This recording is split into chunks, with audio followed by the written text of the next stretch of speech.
Thank you for visiting ChristopherMedia.net. I was overwhelmed searching for a solution, driving from office to office, seeing multiple dentists, but none of them had verifiable experience or a clear solution. With Dr. Golpa's procedure, bone loss was not an issue. No months wearing a temporary denture and no pain. Dr. Golpa is more than a dentist. He is an artist. Isn't it time you joined the thousands of happy patients who've come from all around the world and in just 24 hours had their lives changed forever? Go to yourteeth.com for more information. That's yourteeth.com. Don't suffer another day. So you want to understand the skills you need to break into the world of technology, or maybe you want to level up as a developer. You're curious how the tools and frameworks you use every day were created. Stack Overflow is your resource for tough coding questions, and our podcast is your home for great conversation and fascinating guests focused on the art and practice of programming. Airing twice a week on your favorite podcast platform. Warning, this product contains nicotine. Nicotine is an addictive chemical. Born in the Midwest, raised in the South. Charge ahead with Black Buffalo's tobacco alternative long cutting pouches. It's everything you love about dipping and nothing you don't. No compromise. After 20,000 hours of R&D, finally a credible alternative made of cured edible green leaves, food-grade ingredients, pharmaceutical-grade nicotine, and even nicotine-free versions called Zero. Authentic texture, badass branding, bold flavors, rich dark color, and you choose the buzz, boss. Available in flavors of wintergreen, mint, straight peach, and blood orange. Black Buffalo proudly manufactures their products in the U.S. for you to buy online and ship directly to your front door. Use promo code DIP at checkout to join the herd with 25% off your first order on blackbuffalo.com. Keep the ritual with the world's only credible smokeless tobacco alternative, Black Buffalo. Underage sale prohibited. May not be available in some states. Thank you for visiting ChristopherMedia.net.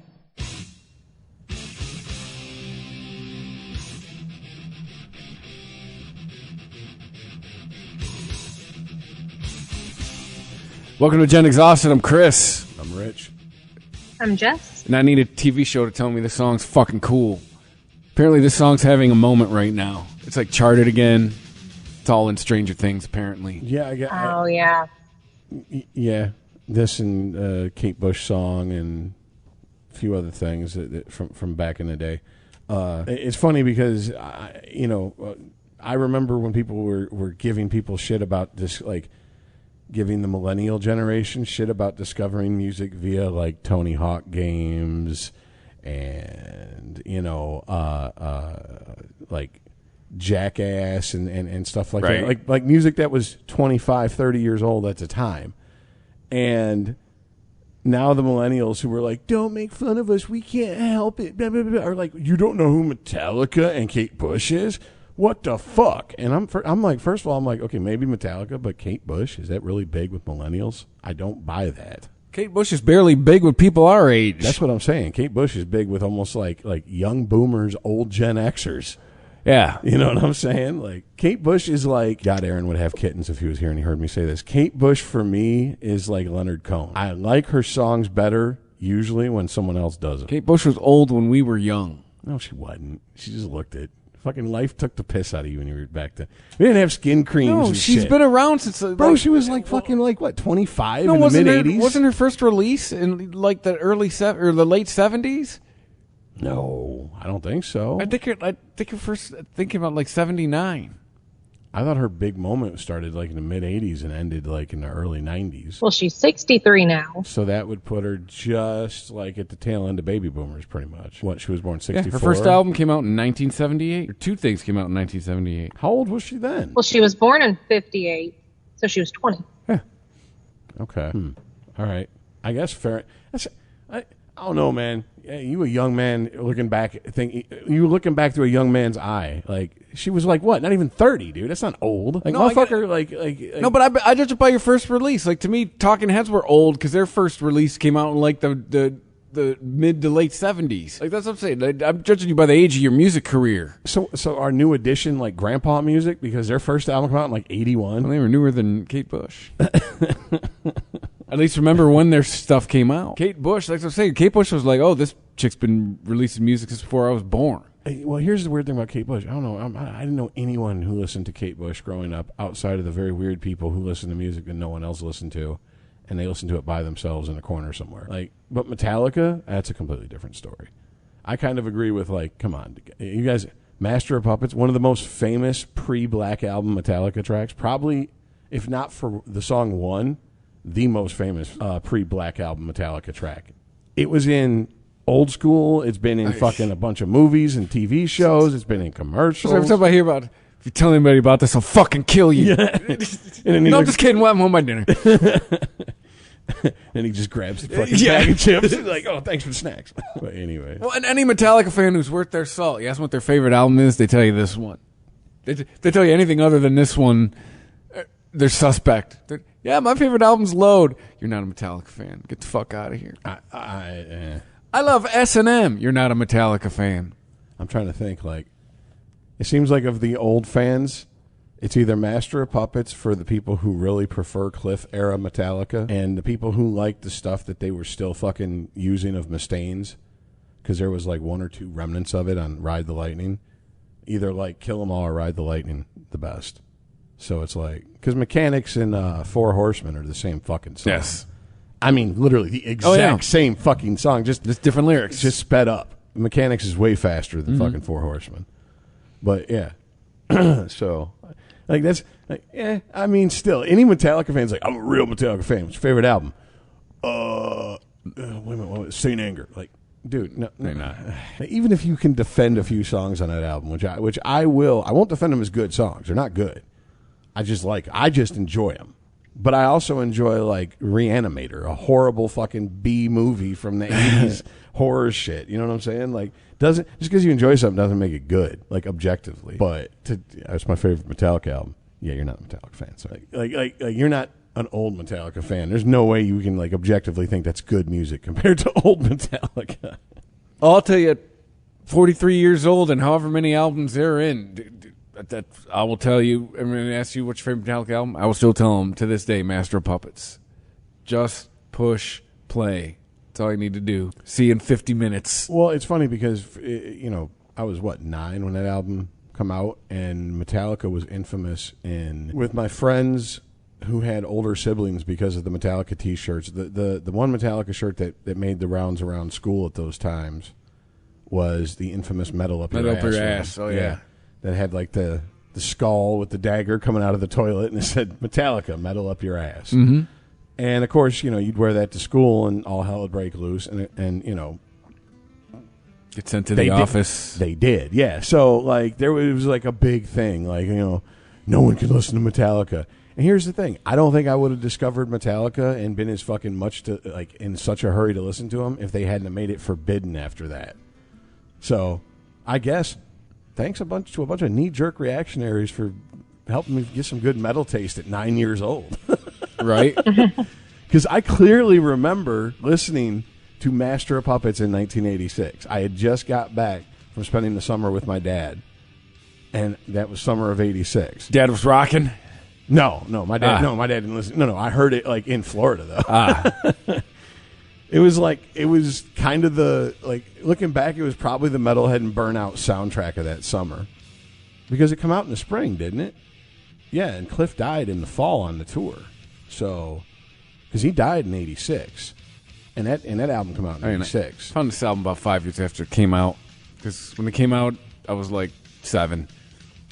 See, I heard Master of Puppets. I heard Garage Days, the $5.90 when it was $5.99 a cassette EP. Yes. And then Justice. And, like, then I went back and found, and then I went backwards and literally went to, like, Ride the Lightning, Kill 'Em All, and then Black come out, and I was just like, what the fuck is that? Between Through the Never, or except for Through the Never, Sad But True, before I heard it 10 million times, I think those are the only two songs that I was like, yeah, these are kind of like, they are what we could consider light Metallica songs, like Twisting Through the Never would be. But Sad But True is just kind of a heavy song, but it was only heavy in the sense of what was on the radio at the time. Right. Because in 1992, I had already listened to death metal. Metallica wasn't getting heavier than death metal. Yeah, it was still going to be a year or two before I found Slayer. Yeah, Slayer's like old school thrash compared to some of the shit that I had heard, like back in the like the Cannibal Corpse shit, the shit where you just like What are they saying? I don't know. It's like, Ladies and gentlemen, on vocals, Cookie Monster. pretty much. But now, one thing I do want to say, and we'll wrap that up, and we'll get on to the next subject. I know I'm a horrible music snob in a lot of ways, but one thing that's always kind of pissed me off is people looking down on others for like, where did you find this band or this song? Where did you first hear it? And I mean, like, for case in point would be the Pixies song, Where Is My Mind, that got used at the end of Fight Club. Pixies were a band a lot of people had heard of, but they really hadn't heard. And I mean, that song that scene, the whole ending scene and that song being paired with it kind of left an indelible mark on pop culture psyche from here on out. And like all these fucking music snobs and purists are like, no, these people, they only heard it because of Fight Club. Well, so what? Isn't it better than them walking around singing fucking Who Let the Dogs Out or things that make you go, from the same time period? Do you want them to bring that back? Or would you rather them discover the Pixies for the first time 10, 12 years after they fucking released this song?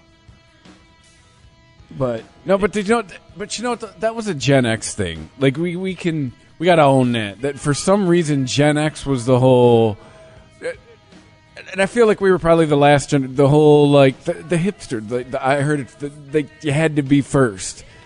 Well, see, that's what when I was telling Jess about the whole Metallica and like, oh, you heard this band on the radio? Well, I heard him on my friend's Japanese import, and I knew about them 3 fucking years ago. Okay, but here's the argument I make for that. To be a hipster, you have to have intent behind I heard it first. Because when I was telling Jess about Master Puppet, she's like, oh, so you were a Master Puppet hipster?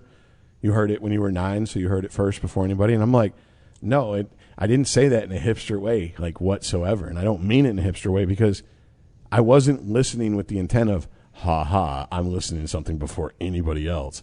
It was all the older, cooler people I knew listened to it, and I snuck around and, like, listened to it as well. You know what I'm saying? Like, no one was like, there was no, like, moment where, like, if they ever make a movie about my life, which will never happen, but there's no moment, like, I walk into a music store and I'm like, please, sir, may I buy Master of Puppets, sir? You know what I'm saying? It's not like that, so. Like, and that's, to me, that's the type of meaning behind I was listening to it before you, the hipster types put into it. And that's what they mean. And to me, that's what I mean when I say, like, you're a hipster douchebag who's like, oh, I'm into stuff that you've not heard of. Really? Okay. So shit music? Okay, good. Yeah. Because I'm sorry, but like 85% of the time it's horrible. It might have a few redeeming yeah, my retort to those people used to always be like, there's a fucking reason most people have not heard of this shit. Yes, absolutely. Dude, like, don't get me wrong. Like, I love the album Kinda Blue by Miles Davis. I cannot put that album on and play it for just anybody. Now, what's funny is when that album came out, it was considered a pop music album at the time. And it kind of was like an album they just put on and played at the parties. Well, no, like for Zappa, right? You're not showing Zappa to somebody who likes fucking Taylor Swift. No Tay-Tay fans are going to be like, yeah, I'm down with Zappa. Weasels fucking ripped my flesh and all that. That's my favorite. Shut Up and Play Your Guitar, Volume 29. That's my favorite one. Yeah. If someone tells you how about they celebrate the entire Britney Spears catalog, you're not showing them the Velvet Underground. You can like both. Thank you. Wait a minute. Hold on a sec. What are you defending? Liking Britney Spears or liking the Velvet Underground? Which one are you defending more? Ooh, you're asking me? I'm asking Jess. Yeah, that's she what got real quiet all of a sudden. I thought he was asking Chris. Sorry. No, you're the one who said you could like both. I just like you can like both. Like, okay, but hold up. Do you? Because I'm gonna have to be this guy now. Like, do you honestly know who the Velvet Underground are? Yes, I do, but only because I used to just keep MTV playing in my room, and they had one song that went on and on and on and on with them on MTV. The Velvet Underground? I'm not talking Velvet Revolver. Remember, she was in high school 10 years after us. I know that, but Velvet Underground. If you were watching like fucking MTV in the 90s and shit, like I want to say around that time, like MTV Classic, they had videos and shit because they fucking had a video for the Doors movie because they were on a Doors soundtrack. So if she's watching MTV Classic, was it or VH1 or MTV Classic or was it? Do you even remember? I think it was just MTV. Oh, they must regular ass maybe they were MTV. they were talking about something, and they were like, and it all started with the proto-punk band, the Velvet Underground, and Nico. Blah, blah, blah, blah, blah. You know what I'm saying? Yeah, because the Velvet Underground was 30 years old by the 90s. No, I do remember they played. I think the video was for Heroin, believe it or not, from the Doors movie that come out in like 90, 91, whenever that was, and I remember that got airplay on MTV, but. Maybe that was it. All right. Well, I mean, still, and to me, I'm just like, well, if I'm appreciating Britney Spears' catalog of work, I said celebrate the entire catalog. There's a difference. Celebrate. Oh, okay. Celebrate mean like jerk off? Oh, I mean, you're going to concerts. You know all the words. No, I don't celebrate. You're never turning it down. No, I just appreciate her music videos on mute. You've definitely got a Britney Spears channel on your streaming service. Yeah, I'm good on that. And then you're telling me you're listening to this shit too? No. I'm just saying you can do both. It's possible. I will fucking kind of make a case for Toxic is a good bubblegum throwaway pop song. But let's be honest, we all know Britney Spears didn't write any of her music. Velvet Underground wrote every fucking note of this. Mm-hmm. Whether you like it or not, you are getting music from artists who genuinely come up with it themselves. And I'll say it, Nico is terrible. She must have been amazing at giving blowjobs. Exactly. Because I don't know why else they kept her around. She must have been great at blowing Lou Reed and John Cage at the same time. But, yeah. So, all right. Enough music nerd shit. Let's get down to brass tacks. Jess, you're going to kick us off with this subject. Go ahead. Fill us in and start us off tonight. Okay.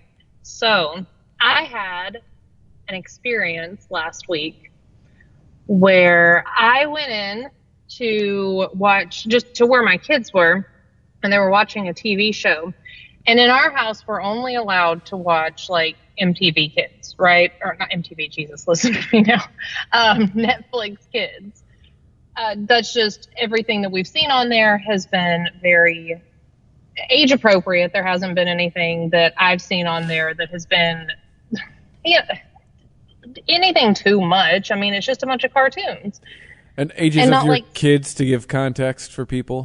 They are kindergarten and fourth grade-ish. Gotcha. So they were watching this TV show. I'd never seen it, but I mean, I hate cartoons. I hate all cartoons. But I sat down with them and I was watching some TV with them for like 5 minutes.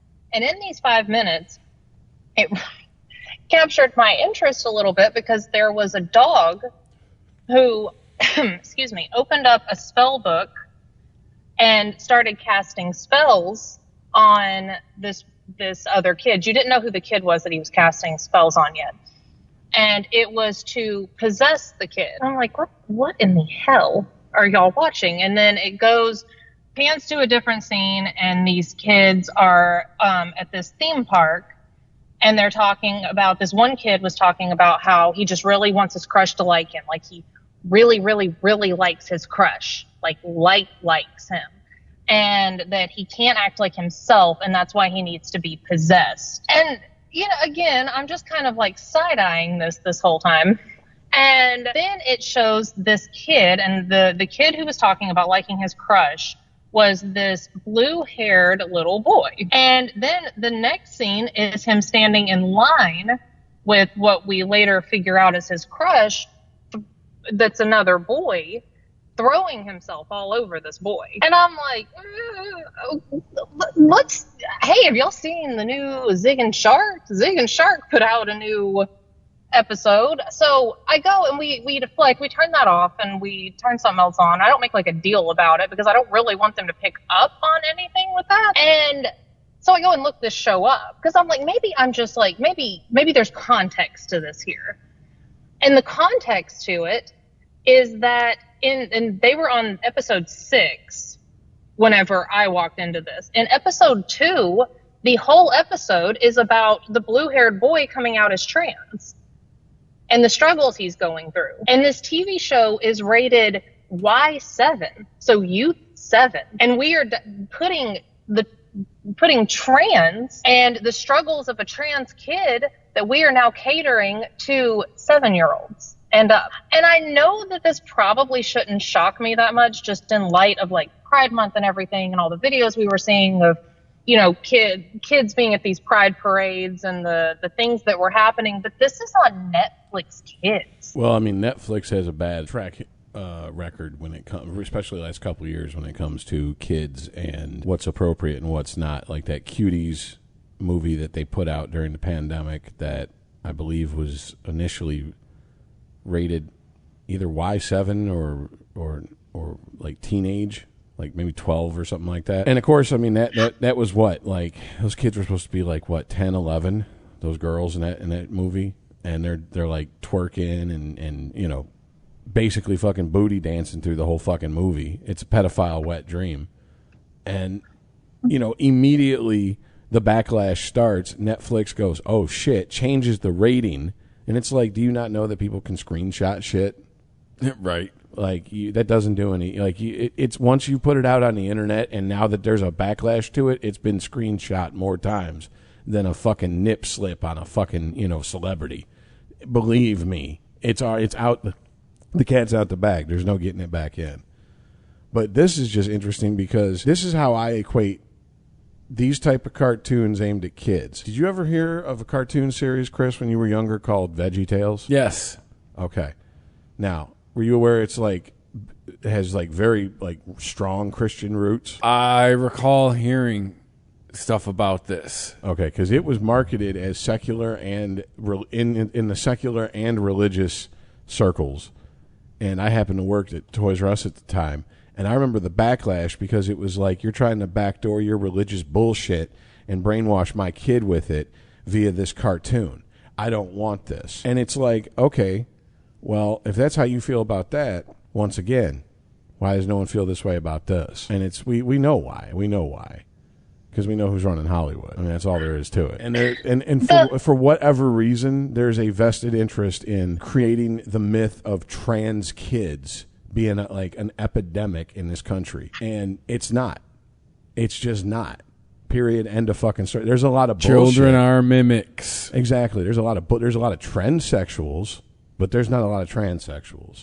Children will also do things to keep their parents happy. If their parents are like, "Hey, do this." Go ahead. So the thing of it is, for me, is that I don't want anything sexual on anything that my kids are watching. And why do you hate trans people, Jess? I know, right. Right. But I just don't want any of that. If the way that the trans kid was throwing himself at the other guy, if that had been a girl throwing herself at the guy, I still don't want that to be what my kids are exposed to as they're just watching TV. Like, stop that's slut shaming, Jess. There's no winning. It's so frustrating. Well, that's the point. I mean, that's why they set this shit up this way, by the way. Well, and I looked it up. Like, I spent a lot of time like diving into it because I was truly just kind of floored whenever I saw this. But I looked it up 100% on Rotten Tomatoes. What's the guy with the audience? It was a high 3 out of 5. Hold on. It was, it's 63%. For the audience? Yes. Exactly. That's usually how that shit goes. When critics love shit, the audience is usually like, eh. Well, there's a, I hate this fucking world now. And I hate every one of you cocksuckers who let it get to this point. And now fucking we have to deal with your fucking bullshit inability to stand up to anything and anybody. But anyways, there's a classical way of looking at it, and there's this way of looking at it. The classical way is that the critics don't know shit because they're critics and they're snooty and their taste doesn't align with the fucking public's taste. This is now, if you don't agree with the critics, then you're istophobic. Oh, and I'm sure that's there too. This is review bombing. This is white nationalists coming after people. And Russian bots and every other boogeyman that they've thrown out over the last 7 years. We went through this in March, and why is there this certain section of society that is determined to breach the subject about sexuality with my kids before I do? I don't have kids. My theoretical kids. This is what I'm saying, and what I also further don't understand is, didn't we all agree that like a certain age is when you talk to a child about this shit, and that's when we start sex ed in public school. Why are we needing to talk about like special shit with these kids at 5, 6 years old? Yeah. And here's the reason. Because these people know that these kids aren't being taught this at home, because your average fucking person's not going to go along with your bullshit and say that a trans male or female is exactly the same as a genetically and biologically born male or female. Because your average person has shit to do. That's one thing I've noticed the last 2 or 3 weeks. If you read if you believe your news feeds, the world's on fire and they're rounding up everybody with a vagina and they've canceled all women. And I'm just like, who's got time for? I got shit to do. I got a job, and I think that's most people. Like, whatever. I got kids to feed. I got a job to get to. Who's got time to worry about all this stupid shit? Well, this is what's been your non-traditional media sources have been fucking beating this drum for fucking ever. But they've been saying, if you look at the polls, nothing that is being pushed in the fucking news, not the Ukraine, not Roe v. Wade. Well, I mean, Roe v. Wade is now like it's jumped up into the top 5. But before even after the leak, it wasn't in the top 5. No, of reasons that people were voting. The only people that Roe v. Wade is a big, huge deal to are single issue voters who are going to vote for or against Roe v. Wade. That's it. That's all there is to that. That's their one issue they're going to vote. You are useless to try to convince them to vote any other way. What is your stance on that? State it and move the fuck on. And you're done with that group. And that's it. And it's just like, I don't know. Nobody cares about this bullshit, but the problem is that when you're not fucking paying attention, this is the shit they start doing. They start backdooring bullshit like this into your fucking kids. How many people don't even fucking know their kids have grown up watching this shit? I mean, well, that's exactly it. I've talked to other parents about this too, and like, because it really did. It messed me up, and it's not because I'm transphobic. It's not because I'm slut shaming. It's not because I'm anything other than I have children, and they are kids, and they do not need sexual agendas shoved down their fucking throats. Yeah, and they don't need that. Exactly. And someone else has now made the choice of when you talk to your children about sex instead of you. That's fucked up. Yes. And trying to explain things that there is absolutely no way for a kindergartner to grasp. Or have any business knowing about or caring about. Right. Well, it's the same thing as Louis C.K. said, in one of his bits about gay marriage, and the arguments against it is, well, why do I have to explain to my child why two men are holding hands or kiss each other goodbye when one of them drops off their husband for work? And he's like, why does the whole world have to cater to your shitty kid? Yeah. Okay. And I mean, and also let's stop doing this. The left is never going to do this because the left needs children to push all their bullshit. Like, and when I say the left, actually, politicians need children to push their bullshit, but the far left need children just like the far right ideologies need children, because that's where their fucking ideology, that's who they go for, because they stuff the bullshit in your head when you're a kid for a reason, because it's real nice and soft and you believe anything they tell you. But the shit that they backdoor in and they put in this shit, how many people don't even know their kids have been watching this? How many people have no idea that this shit's going on? And all I can say is, if this was evangelical Christians slipping shit into a fucking like Yu-Gi-Oh type fucking thing or whatever, or something along those lines. I mean, like, I have to make up a fake situation when I have a real one to compare it to. The VeggieTales situation in the 90s. This is exactly what happened with VeggieTales. And the people that are now fucking praising the fucking, the people making these cartoons aimed at children with this bullshit are the same people that were tearing down fucking people making cartoons aimed at children with bullshit they didn't agree with. Whatever. Anyways. Here's where my question comes. What do you do to do this? How do you combat this?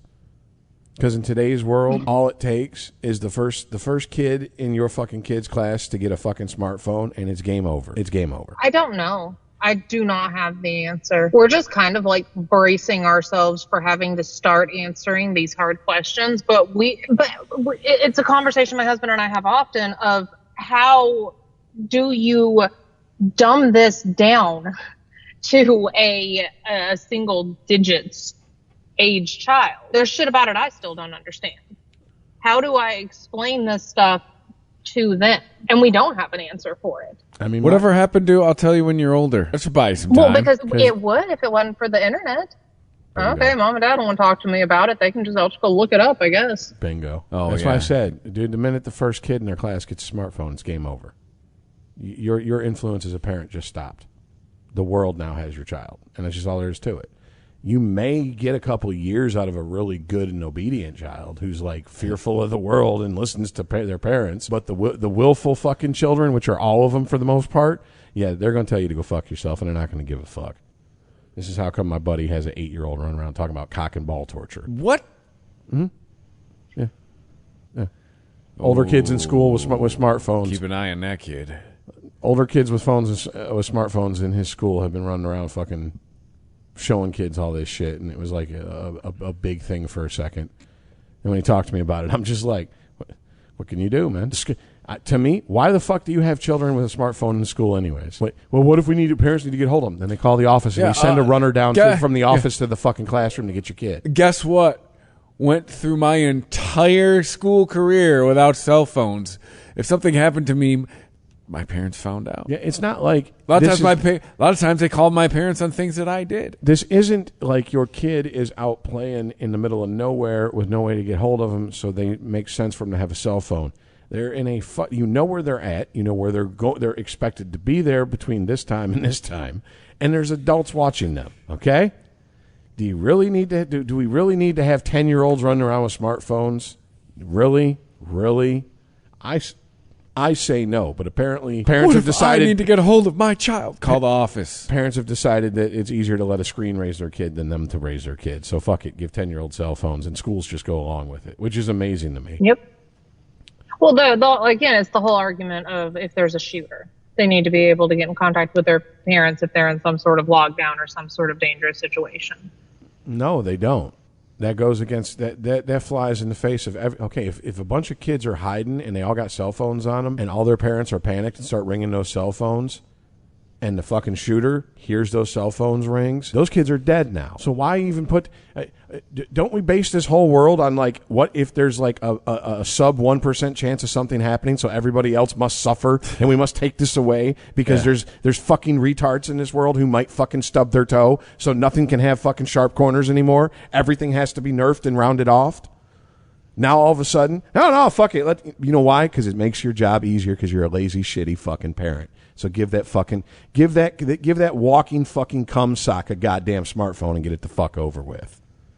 Just fulfill your destiny and become the useless piece of shit you always were supposed to be. God, that pisses me off. I don't... 13, 14, high school age, maybe...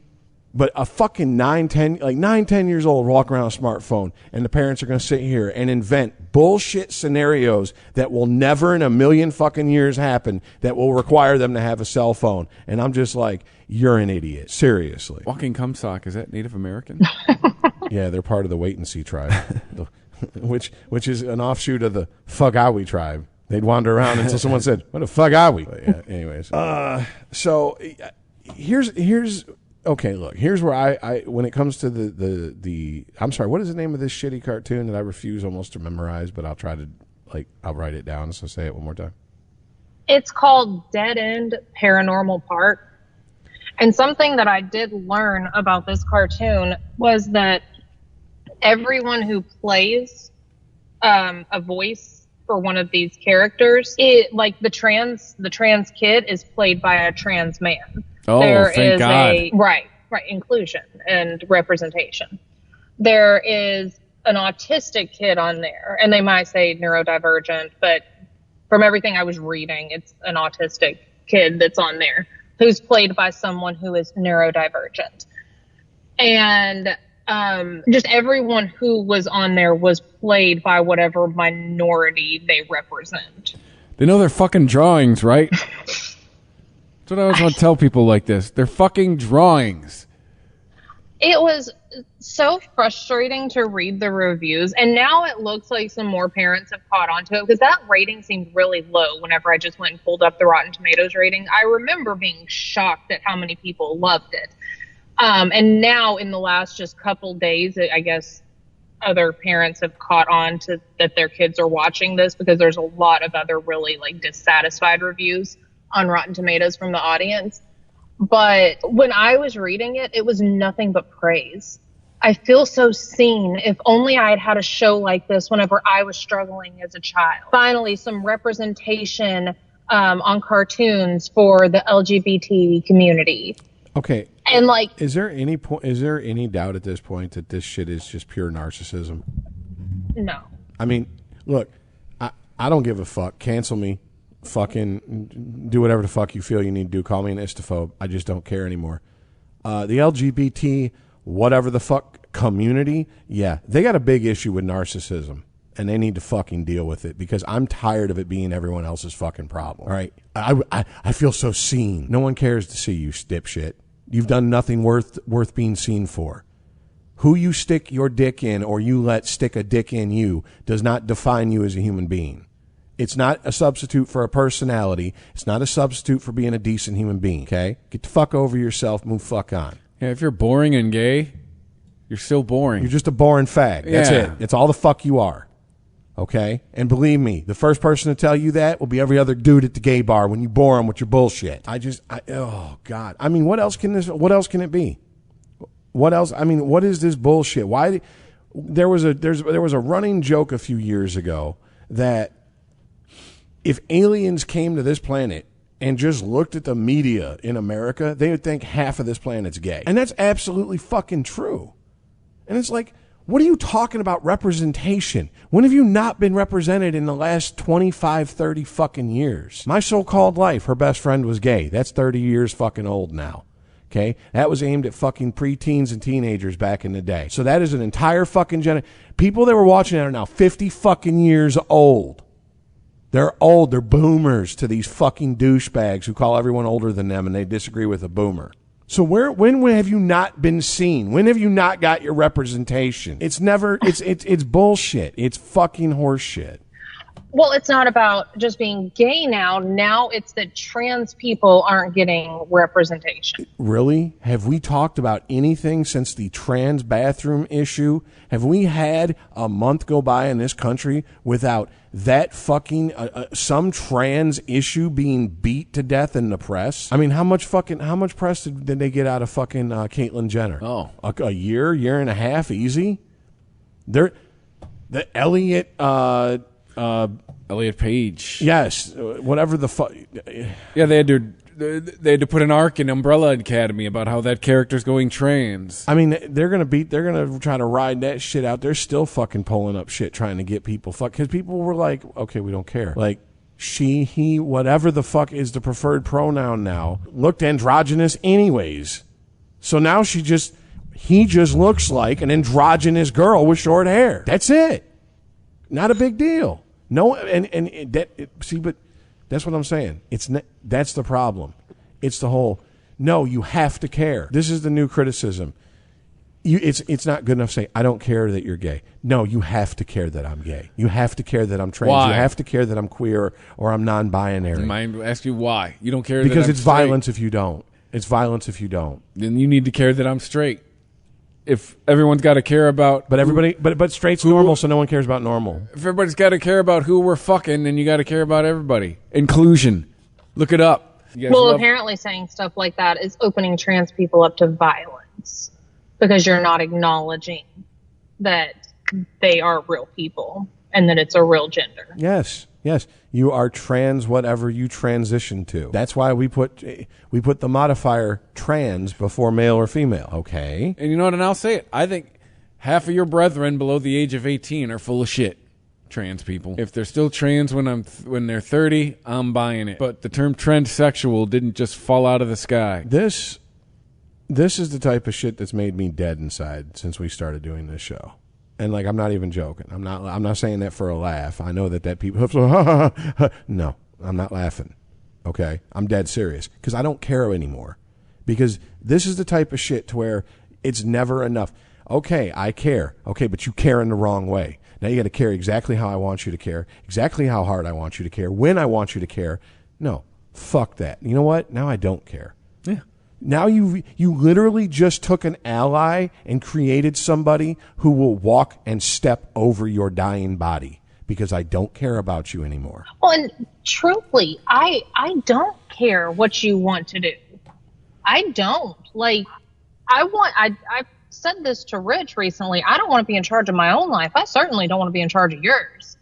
Do what you want to do, but stop telling me how I have to respond to you. And stop telling me that my kids have to be exposed to this, that everyone's kids have to be exposed to this. And if that's not what I choose, because I'm not choosing to show up to the pride parades and I'm not choosing to start explaining from the time that they can speak what a transsexual is, like, just back out of my life. I don't want to be in yours. Thank you for visiting ChristopherMedia.net. Warning, this product contains nicotine. Nicotine is an addictive chemical. Keep the ritual with Black Buffalo Tobacco Alternative Long Cut and Pouches. It's everything you love about dipping and nothing you don't. Just green leaves, food-grade ingredients, pharmaceutical-grade nicotine, and nicotine-free versions called Zero. Available in wintergreen, mint, straight peach, and blood orange. Use promo code DIP at checkout for 25% off your first order on blackbuffalo.com. Underage sale prohibited. May not be available in some states.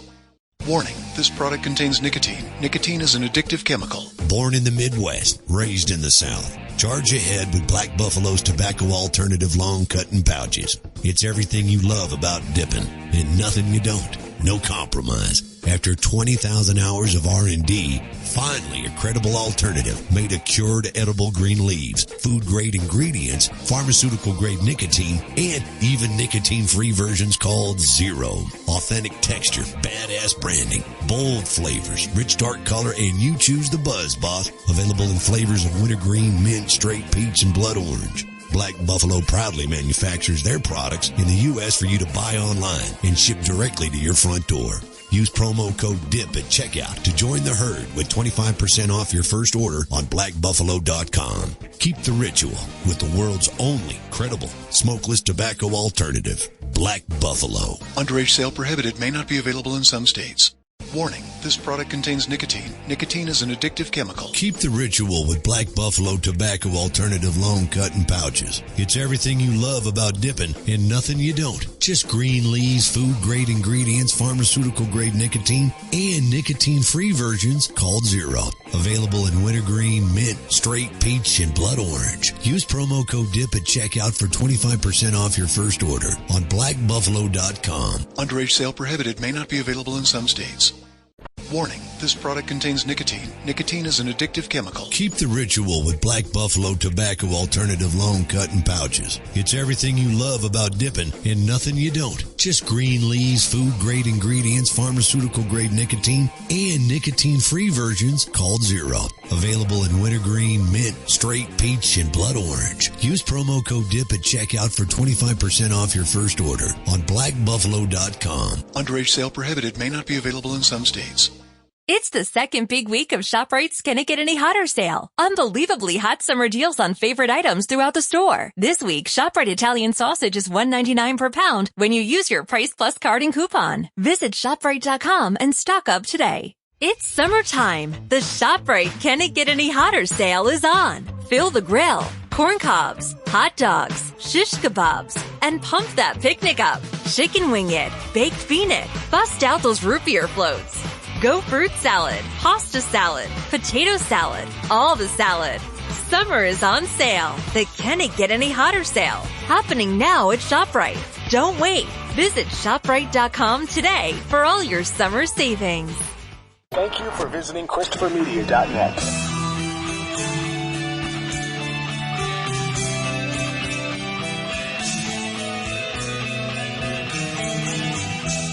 And by the way, something else that has been brought up that just gets either ignored or brushed under the rug, it never is even argued against because it's such a valid kill shot of a point, is that, you know why this is a big deal to children? Because adults make it a big deal to children. if you take a fucking 4-year-old and a 4-year-old sees a same-sex couple kiss and hold hands in public, and they turn and they look to their parents and they go, Mom, Dad, why those two men, why are they holding hands and kissing? Oh, because they love each other and they're married. Like you and Mom are? Yep. Oh, and they go back to doing whatever the fuck they were doing 99.9% of the time. Okay? That's the reality. You are creating bullshit and creating problems so you can fucking go, I have a solution. You don't have a solution. You need to create the problem so you can have the solution. It's not like, this arose organically. These are all this bullshit. I mean, I don't know if you guys have seen this, but there are literally videos of like 3-4-year-old kids being paraded through fucking drag queen shows, strip shows, fucking whatever the fuck. I don't even know what the fuck they call all these things anymore. And I'm just like, at no point does anyone I know who I fucking think is a decent human being would look at that if that was a bunch of straight people doing that with kids that age and go, oh, that's perfectly fine. But I know Rich, they're not just dragging them to those shows. They're there's videos of them calling the little kids up to the drag queens, and the little kids, being coerced into putting dollar bills into the fucking thongs. Oh, yeah. It's not just you're going to see this. It's you have to participate. Yes, it's indoctrination. It's whether or not you feel this way, this is what forcing your kid into some sort of crazy fucking religious fucking act when they don't understand what they're doing. This is how it looks to me. The same thing as this. So if you're one of those people that do that shit, just know I'm looking at you the same way as I'm looking at these people. All right? Like, this is absolutely ridiculous. There's no way these kids are old enough to understand what's going on. So just from a fucking personal freedom and responsibility standpoint, it is irresponsible to put people who are not able to understand their surroundings and comprehend what's going on and happening, not just around them, but to them in situations like that. But now, here's the thing. People who feel that way are terrified to say anything because they don't want to be, like you said, labeled as transphobic or homophobic. I don't care anymore. Stop sexualizing yourself in front of or with children. It's not that fucking hard. This shouldn't even be a fucking problem. We should all agree on this. No, I mean, it blew my mind because I've been seeing the same videos you've been seeing where there are people taking their kids to stuff like this. And I think that's horrible. I personally don't agree with that.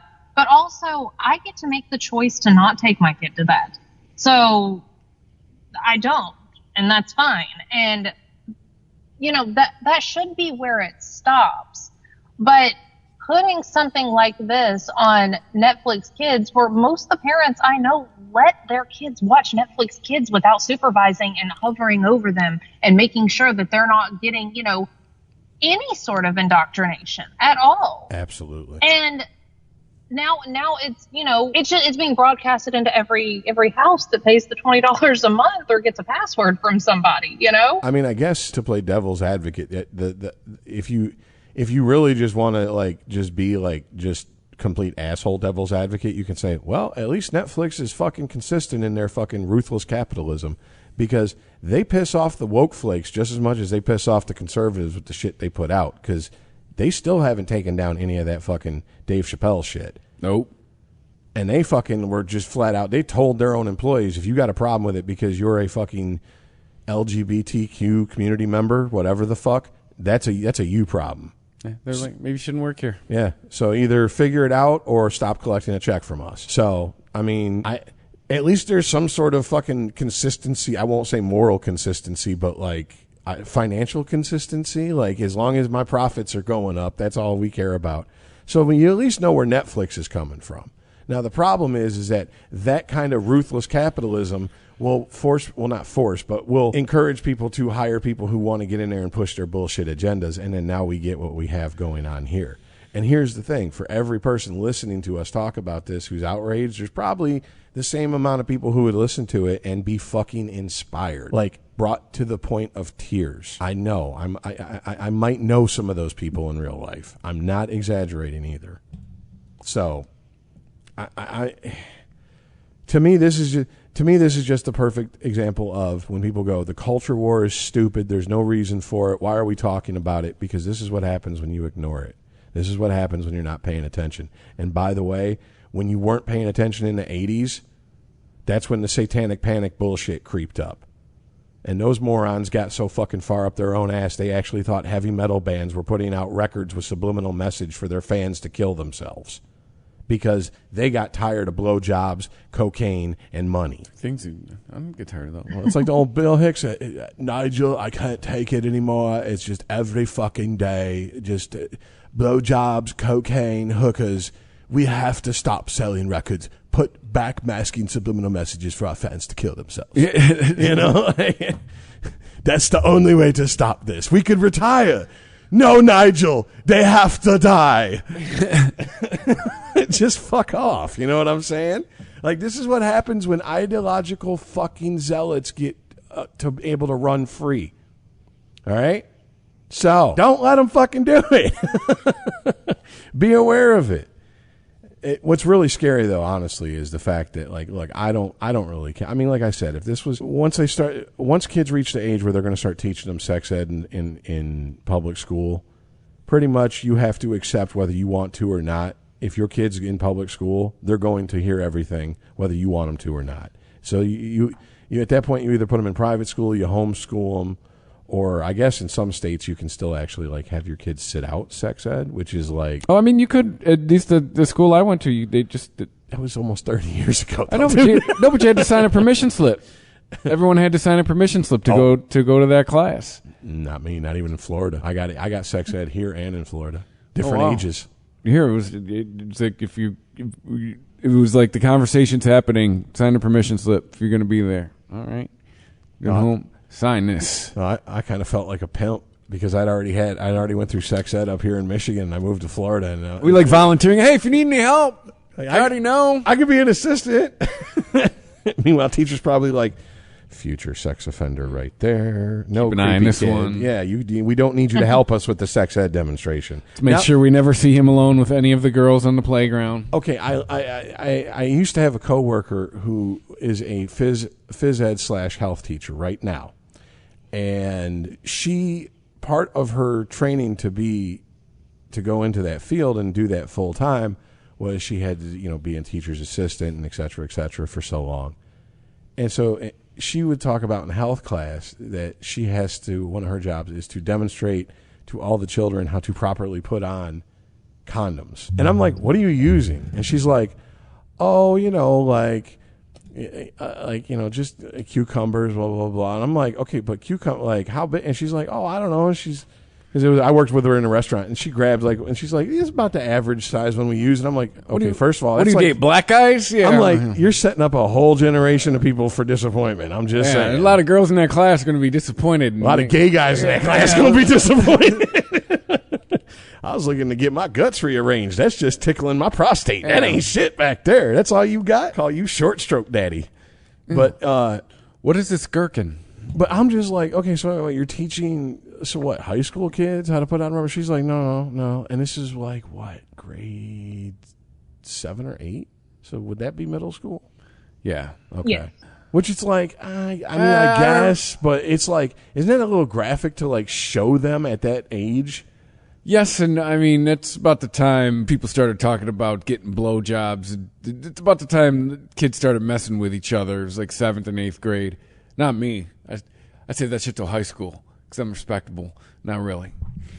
Any guy. Unless he's a rapist, he didn't have sex until a woman was like, okay, you can have sex. Yes. Okay, and it's been that way ever since. Because, it's just how it is. Y'all are the sexual gatekeepers. That's what you do. You just guard the pussy and keep it from us. That's where we hold our power. Absolutely. And I don't understand why you, here's the thing. You always get the women, they're like, you tell women, I don't understand why women don't run the world. Pussy fucking controls everything. What makes you think we don't run the world from behind the scenes? Because, bitch, you can't keep your mouth shut for 2 seconds, let alone run the world from behind the scenes. That's because why. a man is the president of the United States of America. And always has been.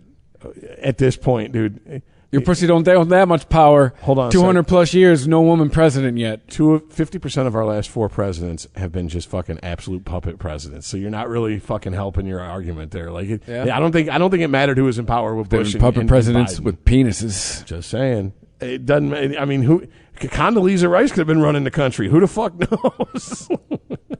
Damn sure wasn't W.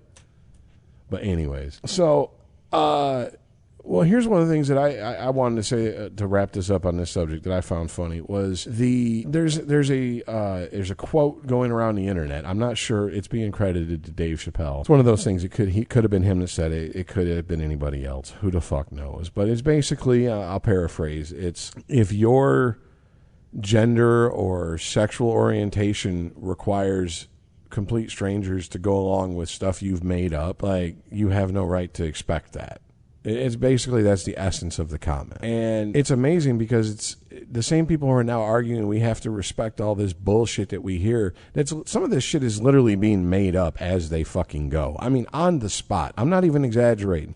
Before Tumblr fucking completely was just, nothing like it is now, they literally would update on a daily or a twice-a-day basis a master list of genders that people had come up with on Tumblr. And it was being reported. That's where we got the running joke that we used to say on Unregimented with the 76 Tumblr genders. I mean, that was a running joke on this show for fucking years. Well, I mean, the precursor to this show. The proto version of this show. Yeah. But, I mean, so, I'm just throwing that out there, like, if someone was like, well, I believe that L. Ron Hubbard was God incarnate and aliens dumped us and basically all the Scientology shit, we go, okay, you have every right to believe that, but you have no right to demand I believe that. Now all of a sudden we have coming from the other end of the ideological spectrum basically faith-based bullshit that we're being told you have to accept this as fucking fact. And I'm sorry, I'm not going to put scientists on blast that I know personally, people I know who work in these fields because it could cost them their career. But I can tell you this, talking to these people firsthand, watching their lips move and hearing the words come from their mouth to my ears, that is not the consensus and that's not the majority thought in the scientific community. But that's not what we're being told. No. So my question ultimately is, how much are we expected to go along with this before we finally say, okay, fuck you, we're done. We're not going to believe in your bullshit made-up religion, your bullshit made-up fucking lore that you got. And we're not going to believe in your bullshit made-up gender and your bullshit made-up nonsense that you've come up with because you read a book and it's some bullshit, gender That's studies. tough questions because those are the people writing the narrative, right? They're always controlling the message. Pretty much. So even if everyone, well, maybe this will help transition. For example, Hunter Biden's laptop, right? Remember? Last November or 2 Novembers ago. It's Russian disinformation. It's bullshit. Me and, 50-something intelligence agents have all signed off on a letter that says this is horseshit and blah, blah, blah, blah, blah, and just went away. And, oh, by the way, 6 months later, oh, yeah, it's true. It exists. It's not bullshit. But because the people who are writing the story control the narrative, they get to control how big of a deal it is or isn't. Well, I also find it funny that it's not just that, like, oh no, this is all Russian propaganda, this doesn't exist, this and this and this. It was personally attacking anyone who brought this story up, even in good faith. The New York Post got booted off of Twitter for posting it. That's what I'm getting at. That's what basically, yes. So, I mean, that's the dangerous side of this type of shit. And this is what we've just been conditioned to accept because you know why? For the most part, our lives go on uninterrupted. And it's like, okay, cool, wonderful, great. But if someone keeps fucking testing your boundaries, they're doing it for a reason.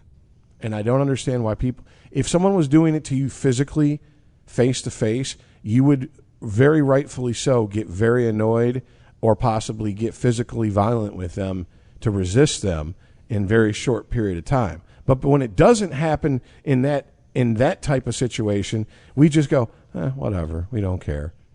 And it's like, no, this is bullshit. Pushing these fucking narratives, pushing this bullshit. And by the way, this is not a uniquely American or contemporary media problem. If you go back and look at the Roman Empire, they literally were erasing emperors like within weeks of assassinating them.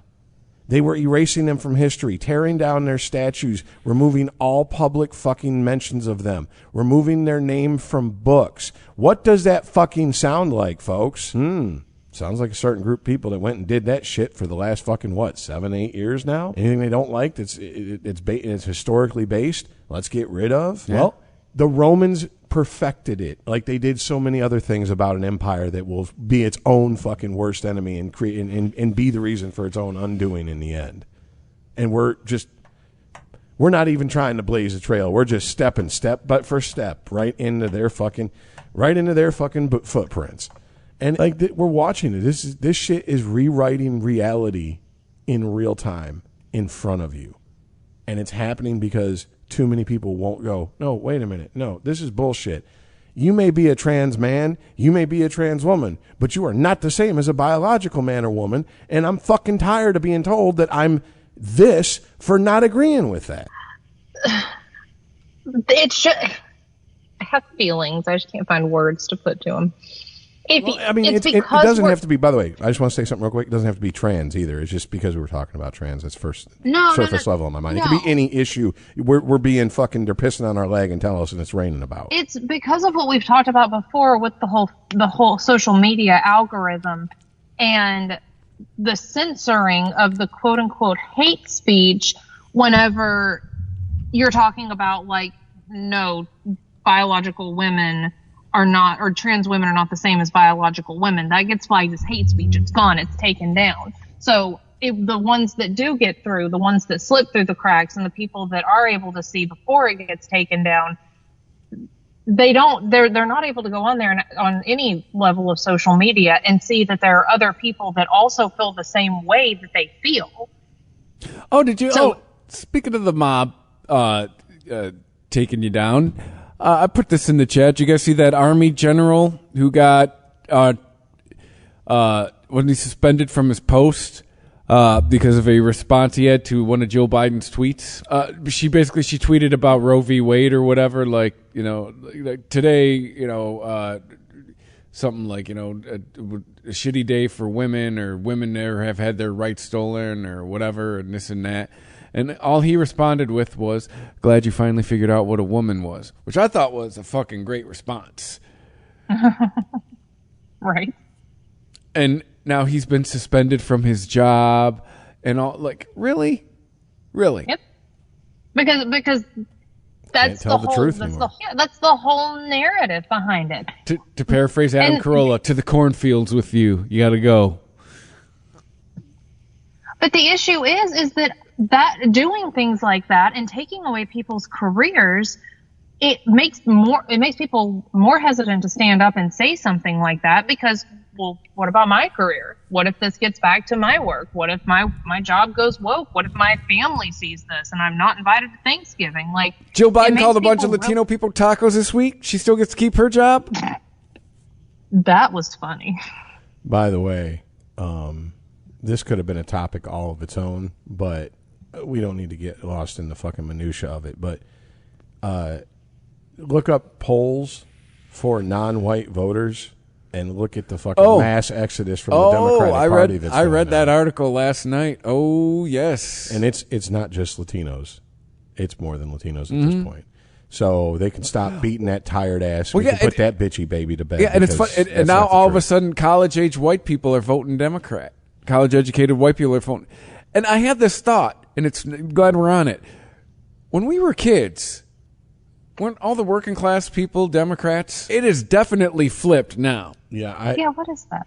When I was that musicians forum that I was on that I talk about, I started seeing it then that like the most like radical extremist views type holding people, like class became a real issue for them, but it became an issue as in, yeah, okay, whatever, you're blue collar, shut up, you don't know what you're talking about. And it was weird because I'm like, wait a minute, I thought the whole point of like communism and socialism and Lenin Marxism and all this other bullshit and postmodernism and all this was to deconstruct society to where we don't have systems like that. We don't have people who, are lording it over other people. And now it's like, well, you work a blue collar job.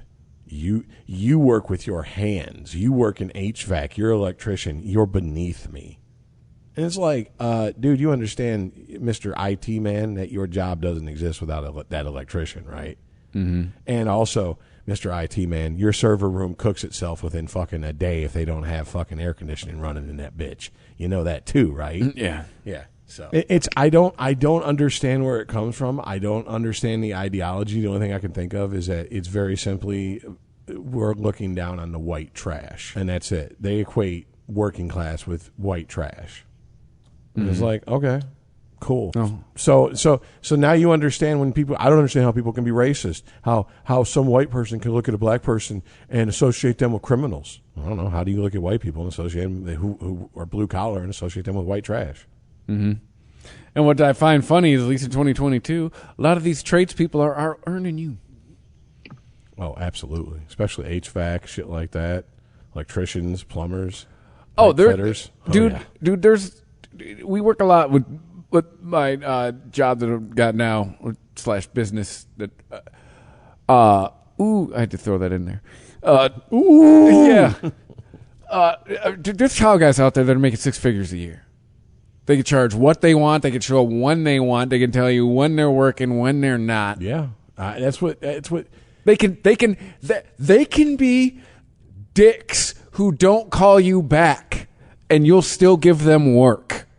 They could be just antisocial assholes that call you fuckface and just are mean to your customers, and you're going to give them more work because who else you getting? Thank you for visiting ChristopherMedia.net.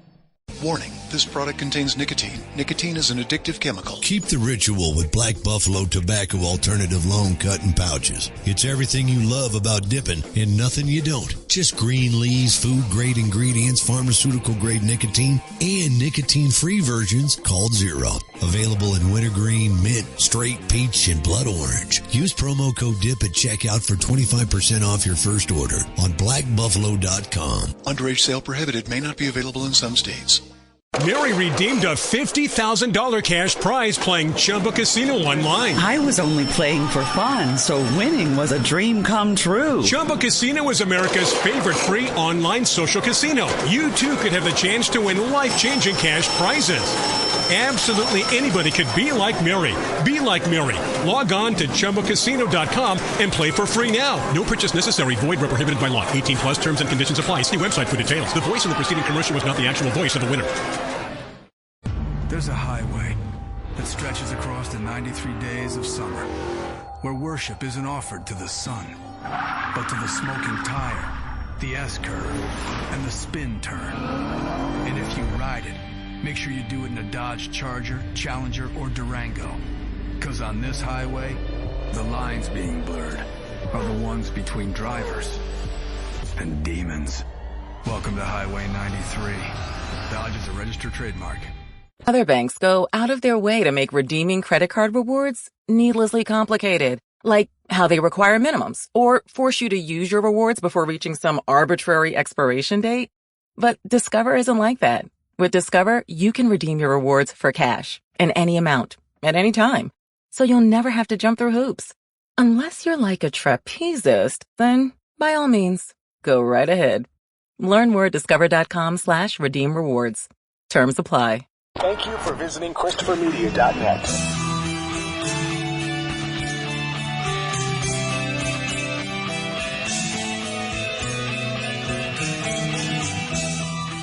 Well, that's what I've always said. It's very rare that like these pseudo intellectuals, I don't know what else to call them, because half the time these people who are fucking looking down their fucking noses at the blue collar people, their white collar jobs are barely white collar. It's like cubicle type, office space type shit.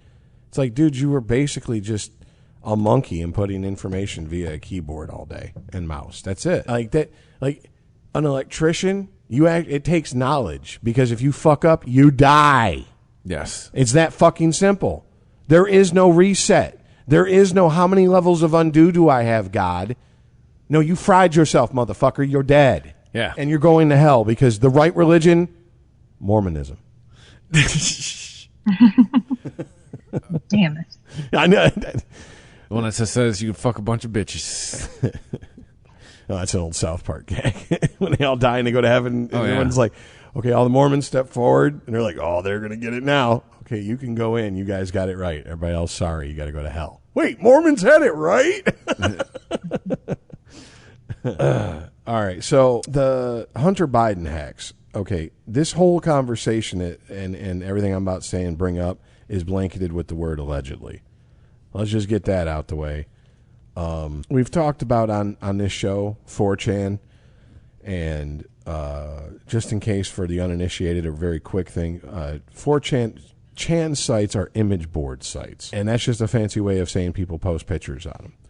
And Chan sites usually were for Japanese animation, Japanese culture, the culture surrounding that type of stuff. I don't know the specifics of it because I'm not really deep into the whole anime manga culture. That was more like we would need to have Aaron on as our fucking guest expert for that.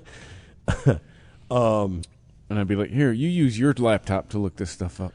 Well, anyways, 4chan is infamous, but 4chan is also like the AC/DC of heavy metal, or of the Chan sites. They're in other words, like, it's everybody's introduction to Chan sites, and everyone's like, oh my God. Actually, you know what? Three chords, rudimentary drum beats. More accurate, Metallica. They're everybody's like first entry into like metal. Like when you hear Battery, you go, oh, that's it. There can never be anything heavier than this. Hi, we're death metal. Yeah. Hi, my name is Pantera. Yeah. Hi. I mean, when then it's like, hi, we're black metal. You know what I'm saying? Like, this shit gets ridiculous at some points where it's just literally like fucking 300, 400 minute per blast beat per minute shit. We're back screaming. to, ladies and gentlemen, on vocals, Cookie Monster. But Cookie. Yeah, so 4chan is like, you know, kind of everybody's gateway drug into those type of sites. And then, you know, from 4chan came sites like 8chan and other various sites, and et cetera, et cetera. Now, Anonymous has used 4chan for decades now to as a staging area, an area to get together and come up with stuff. And apparently 4chan got together and hacked Hunter Biden's cloud storage and his Apple storage, because I believe doesn't Apple have its own version of like the Microsoft cloud storage shit? iCloud. Okay, yeah. So cloud just covers everything. See, I don't. Yeah. I'm very much like, I got to have a physical backup of something because I don't trust that shit. And the internet goes down, you can't get a file you need, but you can keep it on a thumb drive and pull it out when you need it. You know what I'm saying? So I don't back up my shit. Well, you could set it up to where like it'll do automatic backups. So there's like a backup of your backup. Yeah, that's what I do with gaming. You can also stuff. set it to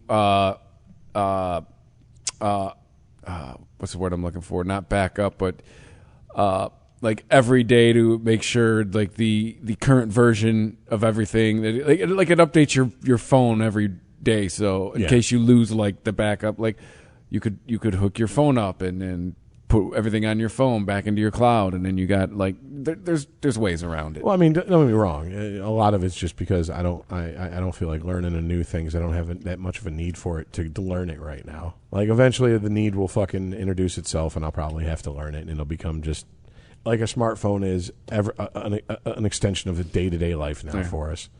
But the reason I bring this up is because these hacks. There's been claims that there is pictures with him with underage girls. I guess the silver lining would be that these girls appear to be at least post-pubescent, so high school age girls, which means maybe they might be legal depending on where he's at. I mean, what pisses me off about this and his laptop is he's apparently hung. Well, I mean, of course he is. Of right. course. Okay. Born with a silver spoon in his mouth. Of course he's got a big penis. I had a female friend who years ago put forward a philosophy or a theory. She's like, when it comes to men, intelligence, and dick size, most smart people have average to small dicks. Most dumb guys or smart guys have average to small dicks. Most dumb guys have average to big dicks. And I'm like, so, like, still mostly have average dick? She's like, yeah. She goes, but it's very rare that you meet a smart guy with a big dick. She's like, that's when I propose. Well, I'm just like, I'll take your word for it. I know a lot of smart people or smart guys. I know a lot of dumb guys. I don't want to know about their dicks, so I'll just take your word for it. But it kind of goes at the beginning of Idiocracy, right? Stop looking at my junk. But I mean, it would stand to reason that Hunter Biden doesn't appear to be the smartest bulb or the smartest person in the fucking class, or the brightest bulb in the box. So of course he's hung. I'm not shocked. Yeah, like God takes away in one area, gives you more in another. You know what I'm saying? So, but hey, you're an idiot. Here's a 12-inch cock. But I mean, there's that. There's also the fact that apparently he had Sleepy Joe saved as Pedo Pete in his phone, which, well, I mean, right? He's been president for a couple years. Everyone forgets about the hair sniffing. Yeah. And the lingering. Well, also his daughter that was in rehab or whatever, remember her fucking diary? Yeah, so they took showers together. Yeah, there was like some very strange fucking like creepy ass fucking claims in that diary that supposedly has been discredited, but it's like, really? Is it discredited like this laptop? Because if it is, I don't believe you. Like, I think we just need to start learning to say that, just to look people dead in the face and call them on their bullshit and just be like, I don't believe you. Because maybe that's what it's going to take. Because maybe if we start calling people on bullshit, they'll just be like, I tried to do that with Earl and you tell me we're arguing. No, because he won't fucking he won't fucking ever agree that it's his opinion. True. And that's you end up arguing 45 minutes about that, not the subject. That's what Earl doesn't understand. Argue about the subject, not about whether the subject. Right. Well, my opinion, that's a fact. It's not. It's a fact. Tim, I'm arguing in here. It's a fact that it's your opinion. It's a fact to you, yes. Is that your opinion? Yes, that's a fact. Yes, that in fact is indeed your opinion. But anyways, so yeah. I just find it amazing because, as usual, it's being denied, or these reports are way being blown out of proportion. These reports are bombastic or hyperbolic and every other fucking thing. I'm sorry. I mean, I think I've been jaded about the media the whole time, but since that Hunter Biden thing, dude, I'm sorry. Like, to me, the media showed their ass during that whole situation. And now, if you're on the team of the person you're reporting on, I'm not buying what you're fucking telling me. That's why it's almost impossible for me to watch the news anymore. Listen to the news. That's why I don't. What actually? Any news I consume, I send to you guys. I get my news from Google News, and it's like I've carefully curated that for like the last 7 years. Well, the irony is, the news sources that I'll listen to most are ones whose bias are completely just out in the open. And they wear it on their sleeve, because at least I know where they're coming from. When I listen to NPR, they are not even trying to hide that they're not even giving a single fuck about the conservative point of view on any of these subjects. When you listen to Fox, same fucking thing about the liberal point of view on any subject. So that's the irony of the whole situation. When I go someplace for real news, I go to fucking off the beaten path. Nobody in the legacy media. Like, and we've talked about it before. Chris and I, we went to school for radio. Chris has worked in radio, et cetera, et cetera. When we were coming up and going to school for radio, Reuters and the AP, Associated Press, was like the Bible. That was just because it was just straight facts, no opinion, no op-ed bullshit, and that's what you based. We even had copywriting class, and they had people review it, be like, "Nope, take that out. That's your opinion." Yep. Yeah. Like, they let us know. And now, even if you look at the AP, at Reuters or the AP Wire, it's fucking full of goddamn op-ed opinionated shit. It has fucking permeated everything. This is the result. Where we're at right now in society is the result of politics is personal. And that is part of the long march to the universities that the fucking, the communist ideology has fucking set about to do, and we're seeing it come to fruition. And that ain't conspiracy theory shit. They'll tell you that. Go ask them. I'm glad I rejected the university experience. Like, so I had one semester, and I was like, this ain't for me. Nope. I'd one semester, like I went to Western Michigan for a semester. It was not for me. Again, I was too much opinion. It was very much like well, Jess, you went to college. I don't know what your experience was, but my experience with the classes I were in was it depended on the instructor, and it was very rare to find instructors who wanted you to form your own opinion and actually give a nuanced and reasoned defense of your opinion when they fucking would challenge it.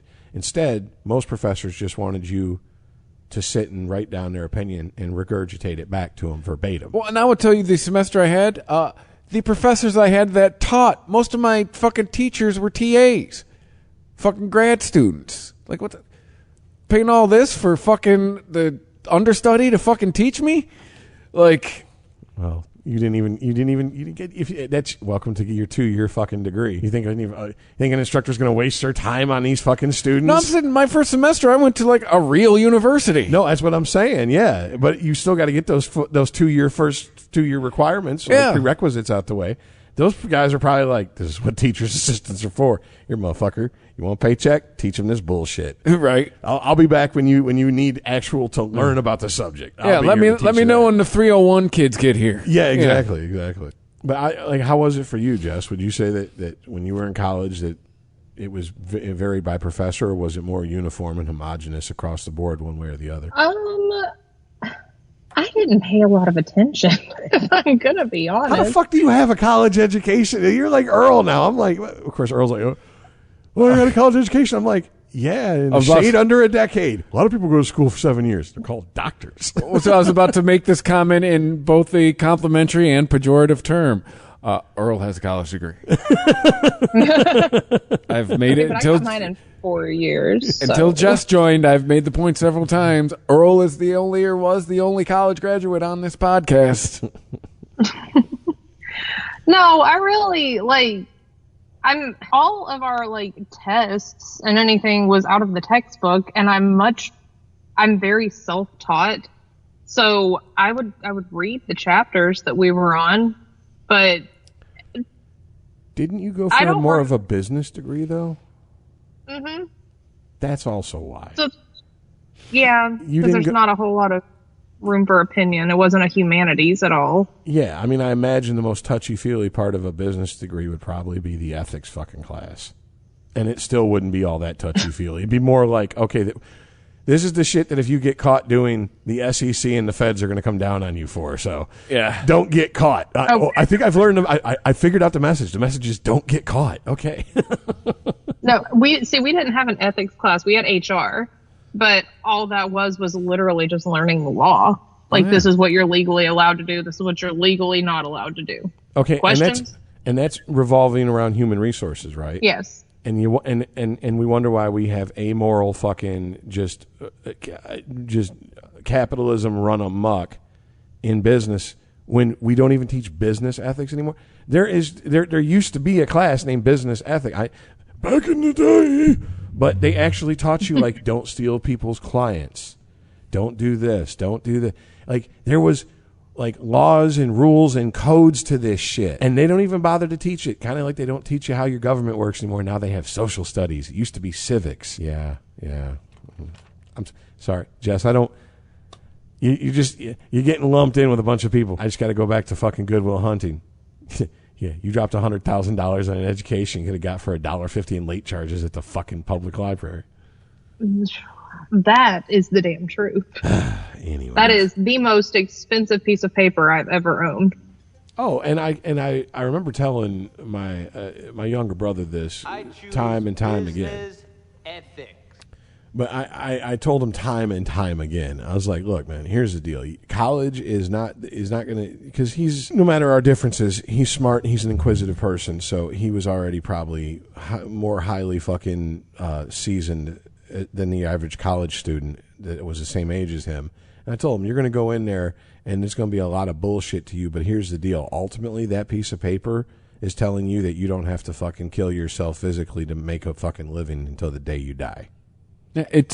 I said it 25 years ago, and I'm saying it today, and I still mean it and believe it. It's white-collar trade school. You want a white-collar job, you go to college. It's the gatekeeping. You have to pay the toll to come into this. You want this life, Or do you want a better than average shot at this life? You have to pay this fucking fee. It's a tax to move from one fucking level to another. And that's nothing unique to our society. All societies have it. It's called hazing for a reason. Keep people and make it hard to move between economic groups. That's nothing uniquely American. So, I mean, my nephew just got out of high school, my godson, and he's got like no interest in college. And I told him, hey, dude, that's fine. That's great. Like, we still live in a society that rewards hustle, but I'm letting you know you're going to be working for a living. Like, you're not going to be a fucking YouTube star. You know, if you're not learning coding now, they teach you that in college. Like, just so you know, you're going to be working for a living. Well, here's the thing. Like, this is something that I've come to realize. A lot of the shitting on YouTube and, you know, whatever, like influencer stuff, I think it's a lot of the same shit that happens to people who go, I want to work in the music industry. People automatically assume that you think that what you're saying is you want to be a rock star. No. There's people who have to run sound. There's people who have to work in management. There's people who have to work in logistics. There's people who have to work in all that shit. For now, they're still recording engineers. Yes. And if you really want to make working in tech and in the more social influencer side of tech, then what we should be doing is encouraging these people to go, okay, look, yeah, get your fucking video, your demo reel, or whatever the version is for, you know, that you would have these days. Get that up and get that fucking tip top, but also learn how to edit and make a living doing that on the side. And then your shit is your passion project, to where you can make it how you want it, but it doesn't have to pay the bills, so you won't feel the pressure of, this has to fucking hit. This has to make it.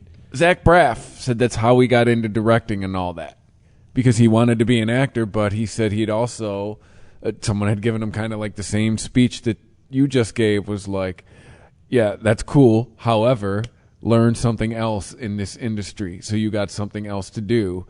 And that's how he got into directing. That's how he learned how to direct, was like, oh yeah, there's stuff that you do behind the camera too. Yes, exactly. And this is the type of thing that I've been saying now for a couple of years, because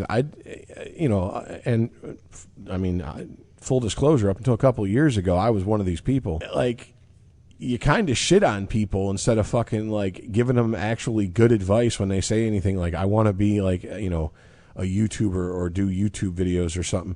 And you just go, oh, that's stupid, blah, blah, blah, blah, blah.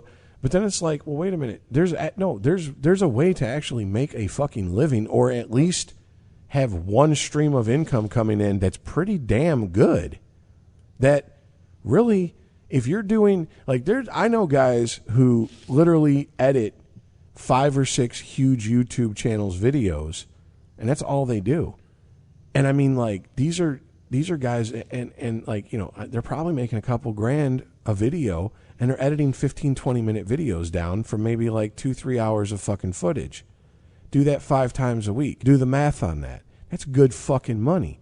We need to start doing that. Instead of tearing someone down the minute they say they want to do something that we think is silly, stop and take a second and be like, okay, but do you understand that this may be your main goal, is to be on air, to be the influencer, to be the voice heard on online or on the podcast, or be the face seen on YouTube. But there's other things behind the scenes that you can do that can put you in the industry and also put you in a better position to be discovered, to end up where ultimately you want to go. It's just like I said about your boy in the business you're in now. What happened? He discovered this business, and he came. What did he do? He came back like a goddamn adult, and he came to people he fucking thought would be interested in the opportunity, and he said, hey, there's an opportunity here, and here's how I fucking got to it, and here's your path to it. Are you interested? That's what adults do. Children fucking, that's stupid. Why are you doing that? That's dumb. And that's what that's the attitude I want to shed from myself, and I want to shed people around me to shed. So if you have that attitude, please get the fuck away from me, because you're no good to me. And I think that's where we need to come from as a society. That's the compromise we need to make. The world is changing. The way the world works is changing. You know, when I lived with Aaron, talking to Aaron about how kids socialize these days versus how we socialized,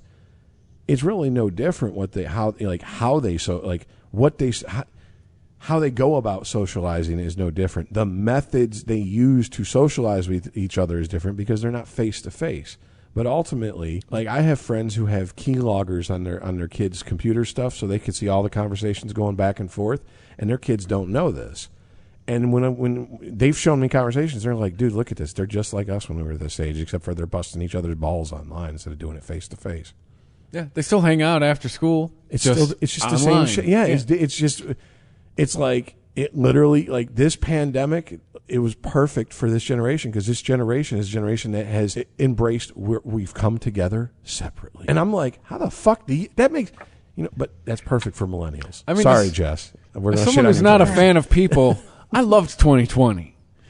The fact that it was in my antisocial glory. Okay, hold on a sec. Like, I feel like this never got enough talking about. There was a small part of me that was like, this is fine for me. Yeah, same here. What? It's a rule to not be all up in people's grill? I'm all for that. I don't like motherfuckers who were standing so close to me at the line at 7-Eleven. I'm like, bro, you got some hot ass breath. Yeah. Would you like a fucking Tic Tac? You know what I'm saying? Oh, and the new way is everything's going to be delivered? Yes. Well, I mean, for obvious reasons on that one. Leaving the house is what, you want me to stay home? Yes. All right. No. See, I hated it. Well, doing the math on your children, good God. 2 years before kindergarten and second grade for a whole year? Woo! I'm trying to think. 5 and 6, 8 and 9. Those were the ages of the two kids for the first year and a half of the lockdown I was with. Yes. So good times. And anybody who knows me knows how fond I am of children. You know what I'm saying? So I was just like, oh, I'm so fucking happy. Anyways. Oh, you mean no school at all? The Alice Cooper song came true? It's out forever? All right. So, well, fuck it. Let's mention this. And we kind of passed up a golden opportunity to have a callback and kind of bust our own chops because we do tend to do this. We could have started off with Elon and Twitter yet again, and that'd have been like, what, a record like... Outside of Trump, we haven't started any show on this podcast with one subject so many times as that. We're not in a row anymore. Well, he broke that streak. When last we left him, he pulled the offer, and now he's being sued. They're like, well, we're going to make you buy it. Well, yeah, because they were going to make a shit ton of money. Like, they didn't want Elon to buy it till he made him a crazy offer, and then the board went, are you fucking crazy? Of course we want to make that much money. So now they want to make him buy it. What's funny is that when he announced initially he wanted to buy it, there was a few days where it appeared to be business as usual. And then once the wheels started moving, it became really clear that he was serious about buying it. Twitter did like mass unbannings of people who'd been banned for years. YouTubers, people on podcasts, fucking, I mean, like people who just been out, like Anthony Cumia levels of fucking you're banned and for that long we're getting unbanned. People were calling other people going, you might want to check your Twitter account and see if it's unbanned. And they're like, I've been banned for 5 years. And they went and checked and they're like, oh shit. I can't think that's a coincidence. I think that has TJT. That has something to do. Well, no, I mean there are exceptions. Yeah. But I mean, like, I can't. There has to be a correlation between those two things happening like that. And here's the other thing that was funny is a couple days before Elon actually announced, hey, look, I'm not buying it, or the media started talking about it, there was a fresh round of bannings on Twitter. And a lot of the people who were unbanned were banned again. Now, I understand there are coincidences, but doesn't that seem a little too convenient? I mean, I'm just saying. He announces he's going to buy it. He actually puts something real behind those words, mass unbannings. He announces he has no plans on buying it. A couple days later, it gets to the point where lawsuits have to be filed to try to hold him to his end of the agreement. Mass bannings of the people that were unbanned. Shadow government back in. Shadow government out. Shadow government in. So this is why I can't root for government or corporations because ultimately they're the same wolves in different fucking clothings. One's just more honest about it. I've always agreed with you on that. One's I've just never like, disagreed hey, with I'm you here on to that. make money. I've The other never one's like, never I'm not disagreed here to with you make on money. I'm here to serve you. No, you're not. You're here to make fucking money. Or feed your ego and bullshit sense of power. The whole reason he pulled out of the deal, though, was because they wouldn't disclose how many bots they had, right? Well, yeah, that's the other thing. He exposed via the process of, trying to buy it, that their numbers were massively overinflated, especially their self-reported numbers, and a lot of them were bots.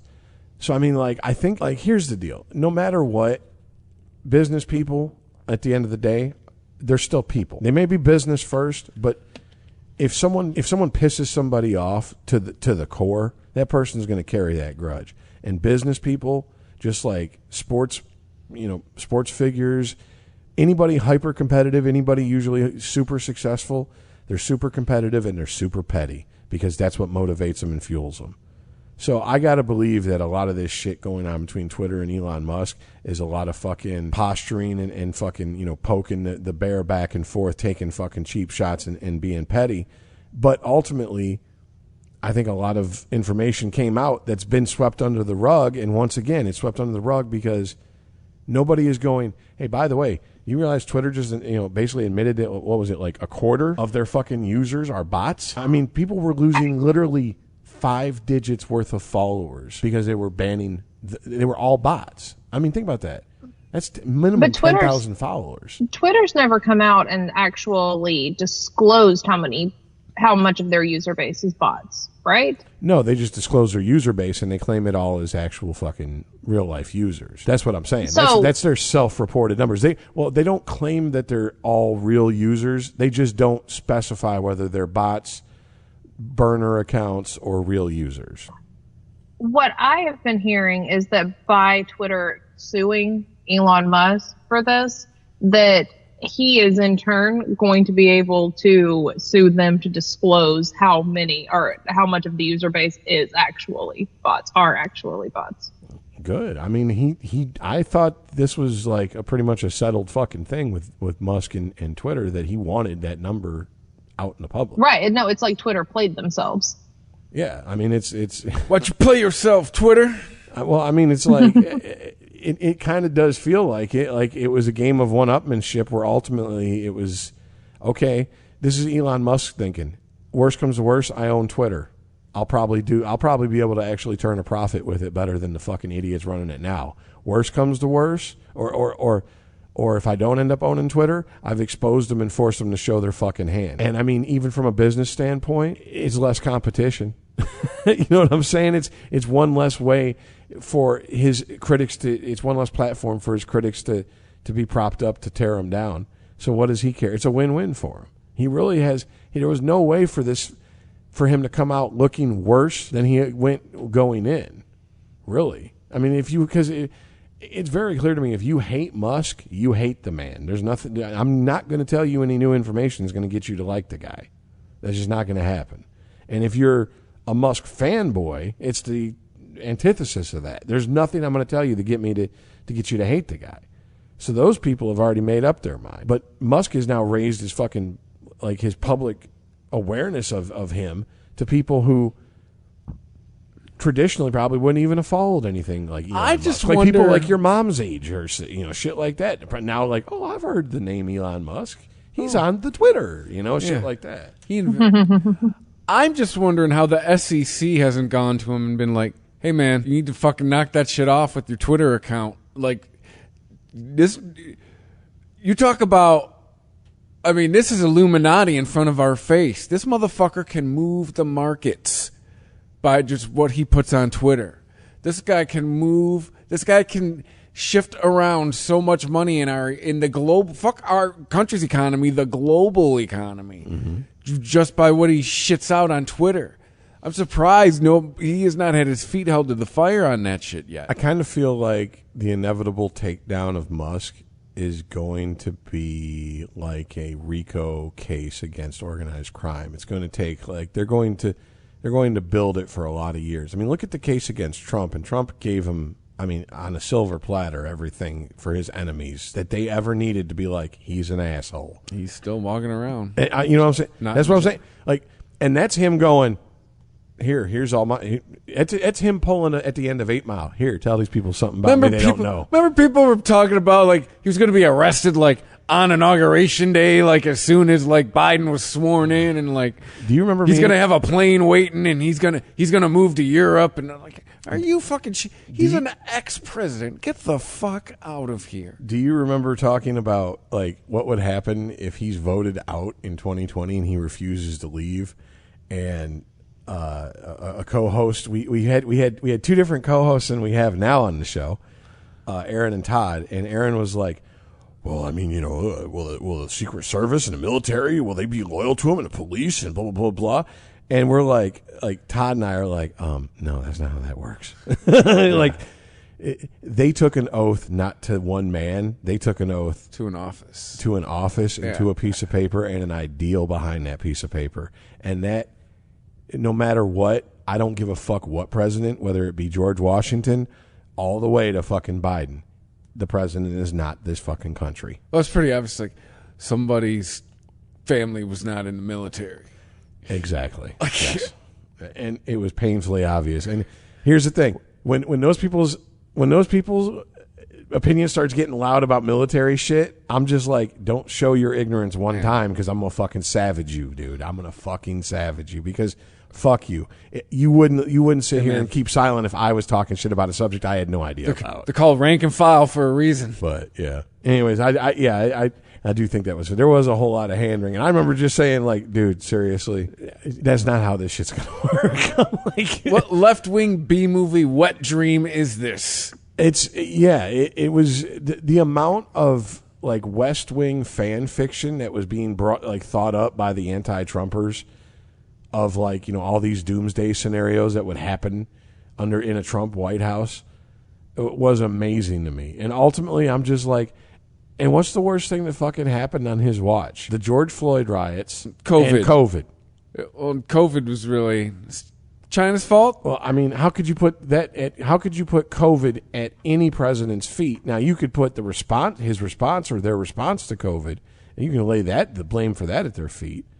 But in the George Floyd situation, well, I mean, he didn't do that. That's what any sane person would do.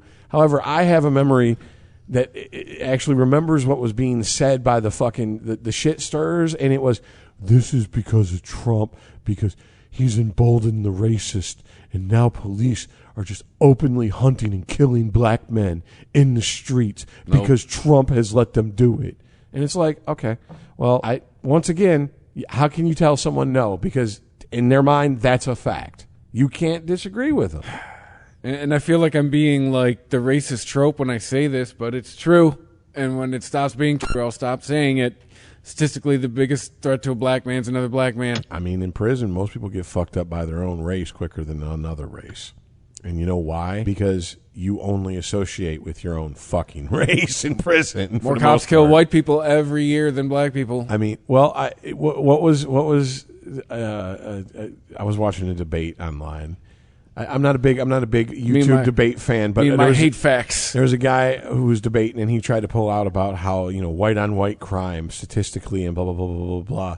And the other guy was like, because his point was there's no such thing as black on black crime. But since you want to use black on black crime statistics, I'm going to use white on white crime statistics. And the guy who was arguing in favor of white on white, black on black crime statistics was like, well, thank you for proving my point for me. You just argued for something in an attempt to argue against it. And to me, that's just what this shit feels like. These people, well, blah, blah, blah. Whatever. Like, it doesn't matter. You've made your mind up, and nothing's going to change it. It's like trying to talk a Catholic out of the fact that the Pope is the Pope. It's not going to happen. How's someone going to argue that there's no such thing as black on black crime? Because crime is crime. There is no such thing as color crime, except for hate crimes. Hate crimes can be fine. Then when a cop kills a black person, it's just murder. If we're going to use that was a hate crime. If we're going to use that logic, no, it's the same thing as, dude. Welcome to 1984, Newspeak, where you hold two contradictory ideas in your head at the same time. Two ideas that completely shit on each other, and you hold them in your head to be both true. Why? Because the state tells you to. And that's what the fuck we're in the middle of. We're brainwashing entire generations to think that way. What's a woman? I don't know. What did my fucking teacher tell me a woman was? Somebody I can get pregnant. That's what a woman is. Like actual pregnant, like real pregnant, like. Well, that could also be a trans man, and that could also be someone who's non-binary, and that not all women. A trans man can't pregnant. take me to family court. By the way, because the abortion thing that's going nowhere. This is not going to be wrapped up in the next 6 months. Here, I'll put here for millennials and younger. This is a cliffhanger that's going to run through multiple seasons that you binge watch on your streaming service. Okay, like this is going to be one of those stories that started in season 3 but doesn't get resolved until season 8. So just don't.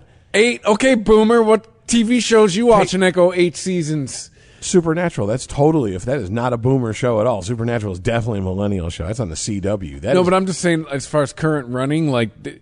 Dude, Aaron and I had a conversation, like, those things are over. Like Grey's Anatomy. Well, yeah, but Law and Order. Like, it's pretty much like shit that is almost old. like The Simpsons. Like shit that is like part of the fucking cornerstone but we're saying of stuff networks. that's come out, like, because the new model is 3 seasons done. Like, it's done. 3 to 5. Yeah. Like, because they don't care about syndication. Your anymore. Parks and Recs, your Friends, your Offices, your 30 Rocks, your Seinfeld. That shit is bye-bye. You needed 100 episodes to go into syndication and the reruns, because that will buy you roughly 6 months of episodes to where you can turn over the entire series twice a year, showing it 5 days a week. I think How I Met Your Mother had a bunch of seasons. But again, old, pre-2000, I guess pre-2010. I guess that's what I'm getting at. Well, CBS is the old person channel. CBS still holds probably the most out of any network to the old fucking style of the sitcoms that it will keep running. Even though they've because they got that How I Met Your Father, which is a How I Met Your Mother spinoff, but not. Now it's with the lady. But it's on a streaming service. So that probably means instead of like the average 22 to 25 episodes that networks would order for broadcast television, is probably going to be like 10 to 15, something like that. A condensed version of, which would be like season. a half a broadcast season.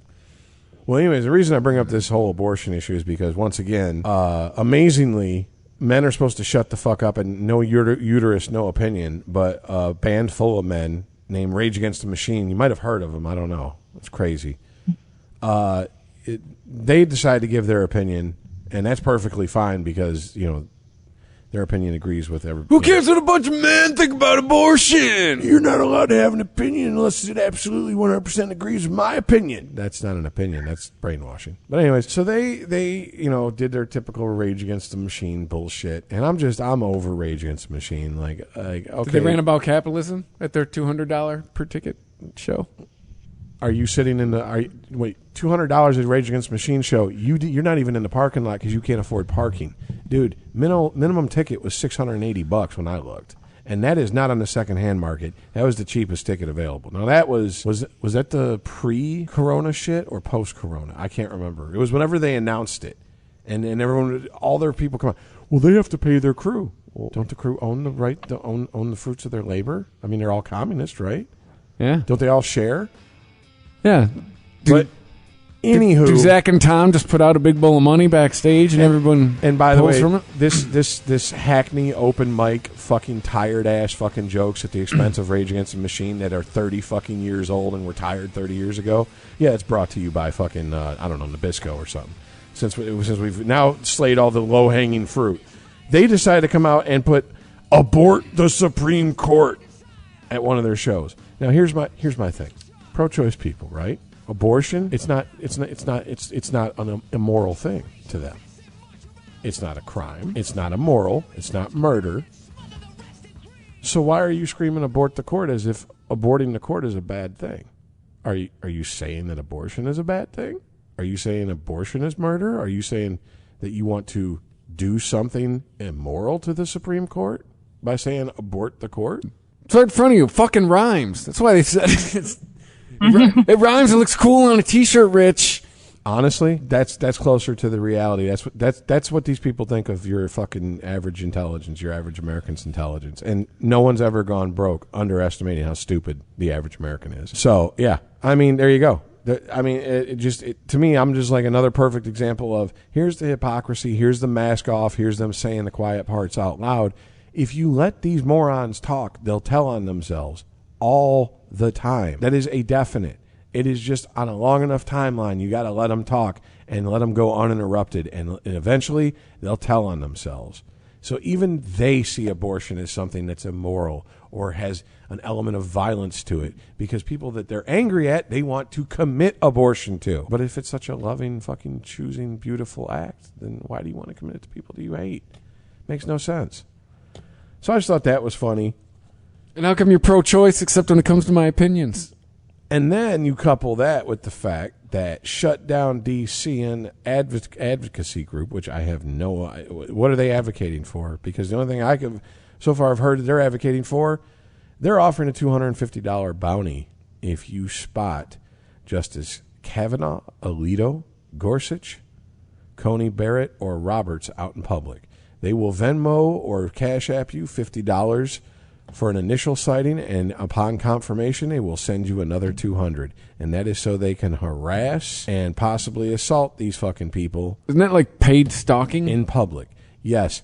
There was a team that its head coach in the NFL and players and shit had to sit out a whole season and was looking at facing criminal charges because they offered bounties on taking on super hard hits on the opposing team. So yeah, if NFL players were looking at facing criminal charges for putting $100 or $1,000 bounties on, did you hit him so hard his helmet come off? Then why aren't these people being rounded up and put in fucking jail for threatening Supreme Court justices? Because they're on the right team. They're on the team of the people writing the narrative.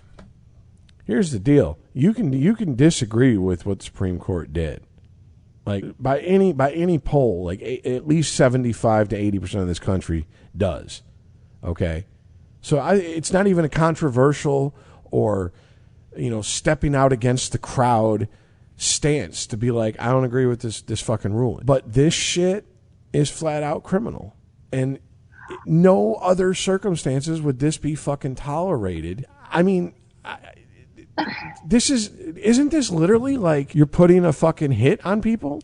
So just really quick, and since all of this has started going on, I've gotten a little bit more irritable with people saying, and I'm not picking on you, but with saying like, I don't agree with what the Supreme Court did. Like they all sat around in a room and said, you know what? I don't feel good about abortion. I think we should just change it. It's an interpretation of the law. We don't have to like that that's where the law has led us, but that is what their job is it is an interpretation of the law. And to date, I have not been able to find one person who can explain to me, because I can't find it either, how they arrived at that decision. So we can't say I don't like what they did, because we don't even know how they got there. But it wasn't an opinion. They didn't sit around and say, no, I don't get the warm fuzzies over this anymore. Let's just reverse it. Well, most of the people who are the most vocal fucking people against the ruling or whatever, it just tends to be they're pissed that why the fuck wasn't this fucking legalized at the federal level for 50 years? Why was this left up in the air to where this could come back after fucking 5 decades and be kicked back down to the states, and states could fucking reverse it on that level? That's what But that's not on the Supreme Court, right? They don't write laws. No, they interpret them. And they're pissed that the majority interpreted the law to kick it back down to the states because it's a state decision. And this is to the like you're trying to I understand what you're trying to do, but you're trying to apply logic and reason to people who have no logic and reason. I mean, no, but I keep hearing that. I keep hearing from people saying like, I don't agree with the Supreme Court. Well, it's an interpretation of law. You don't have to agree with the states. You don't have to agree with the lawmakers before them who didn't turn this into law. But you can't just say like, well, I don't agree with the Supreme Court. It's literally just shooting the messenger, right? Tell me if y'all see it a different way. Well, no, it's once again. I mean, look, I feel like we're being extremely pedantic at this point, and it like to the detriment of the conversation, almost to a point. But to me, it's just another example of the watering down of we have to keep everything at the most. We have to keep it at the level of the dumbest person in the room. And if we actually talked like. When I say shit like people are going, I don't agree with what the Supreme Court did, that's because no one has the patience or the fucking attention span to sit down and have a nuanced conversation about the nuances of this issue and get into the minutia of this issue. So it's a blanket statement for the sake of brevity on my part. Now, on their part, I don't know. I'm not even going to try to fucking claim to know how they feel or how they think about what they say. But I can only speak for myself. And myself, when I say I don't agree with the decision, I understand I'm sounding like a retard, but I also understand that most people choose to be retarded. So that's the level I have to talk to people at. I'm not coming at you about that. No, and I don't think you are. I don't think you are. I'm just saying, like, I can only explain why I say what I say. And I can take a guess at why they say it. If people are going after, if they are literally putting bounties on the Supreme Court, and they are, like I talked about last week or the week before, doxing the Supreme Court, these justices who saw a different way that this should be interpreted, therefore the decision was reversed, they really need to start paying attention to who they need to be mad at. Because all the Supreme Court did was their fucking job. But, I mean, you do understand that media, politicians, anybody with a vested interest in misdirection keeps people fucking, no, be mad at them. They're the object of your fucking ire. They're the people that deserve it. And it keeps the fuck, I mean, it's a good tactic for people who are scumbags who don't want the heat on them is to constantly put it on other people. And it's more of a misdirection tactic to me because it is putting the blame on the Supreme Court. But and to be fair, you weren't on the show at this point in time, but Chris was. Chris, you remember when he was fucking electing people to the Supreme Court, and then like Lindsey Graham did the whole we're not going to even fucking vote on yes. What's his face? I forget. You know who Merrick Garland. And immediately, what happened? The people, the anti-Trump persons, the people on the left. Oh, he's trying to stack the Supreme Court, and it's like, yeah, that's exactly what the fuck you would have done with what a fucking Democratic president would have done. That's what the fuck they do. That's their fucking job. Why are you mad that they're trying to put people who they agree with ideologically on the fucking Supreme Court? That's what the fuck any fucking politician would do. Clinton. Yes. Obama. They all got to appoint justices. Neither of them appointed the opposing party. So that, I mean, to answer your question, like Trump wasn't picking off justice because you're like, well, he got, like I said, he's stacking it. It wasn't like he was sitting there fucking poisoning like RBG's fucking water. Like, it just. No, and I said it last week and I'll say it again. Her own bullshit fucking pride and hubris and not retiring cost them this fucking decision. Because by the way, real quick, I'd like to point this out. Kavanaugh, Alito, Gorsuch, Coney Barrett, Roberts. What name who voted to kick it back to the states is missing from that list? Thomas. Barrett. What is different about... Nope, Coney Barrett's on there. No. What's different about Clarence Thomas and everybody else on that list? Let me think. He's a black guy. That is a pure optics move, because I can tell you this, online, there's no quarter being given to fucking Clarence Thomas. I've heard people who live to wake up and post online and call people Nazis and National Socialist and white supremacist and all this shit, drop N-bombs, drop slurs I haven't heard since my grandfather was breathing. I mean, like, the amount of fucking racial hatred towards the man is amazing. So they can kiss my very ample motherfucking ass if they're going to try to say that, well, there is no fucking racial animosity towards Clarence Thomas coming from the left because of his decision. Bullshit. That's an optics move. And I guarantee you, if you fucking Saying a black man isn't worth $250? If you text or you fucking get in touch with these people and tell them where his ass is at, they will fucking be just as happy to take that information from you as they would with the rest of these lily white motherfuckers. So kiss my ass on that one. That's bullshit. See, it's performative bullshit. It's all theater. None of it's fucking real. This is all for the fucking sake of, well, how does this look? They don't care about doing the right thing. They care about how it looks. And these are the people that are dictating what we're doing in society. These are the people who vote every election. Don't miss one. Yeah, great, wonderful. But no, I just found that amazing. But anyways, I'm sorry, to go back to what you said about the whole, I think really honestly, to answer your question, the whole don't agree with the Supreme Court thing, it's like I said, it's just because we have to keep it at the level of the dumbest person in the room. And I mean, when you realize that the newspapers in this country are written at a third grade level, and I mean, that's not an exaggeration, that's a fact. Like, I mean, I don't even know how you can deny that we're a pretty stupid country on the whole. So I kind of think that's more it than anything else.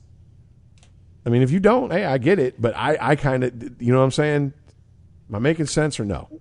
No, you're making sense. It's just, and like I said, that's just a soapbox of mine, because I've heard that and I see polls about that, and you agree with the Supreme Court decision, and everyone wants to try to make it out like it was just an emotionally driven thing. Well, I've seen polls, screenshots, or leaked, I don't know if this would be considered whistleblower shit, leaked stuff of the polls supposedly that these people, the pollsters, are given to ask. And there's not a whole lot of room for nuance in these questions. And these questions are very much like you have to answer certain ways.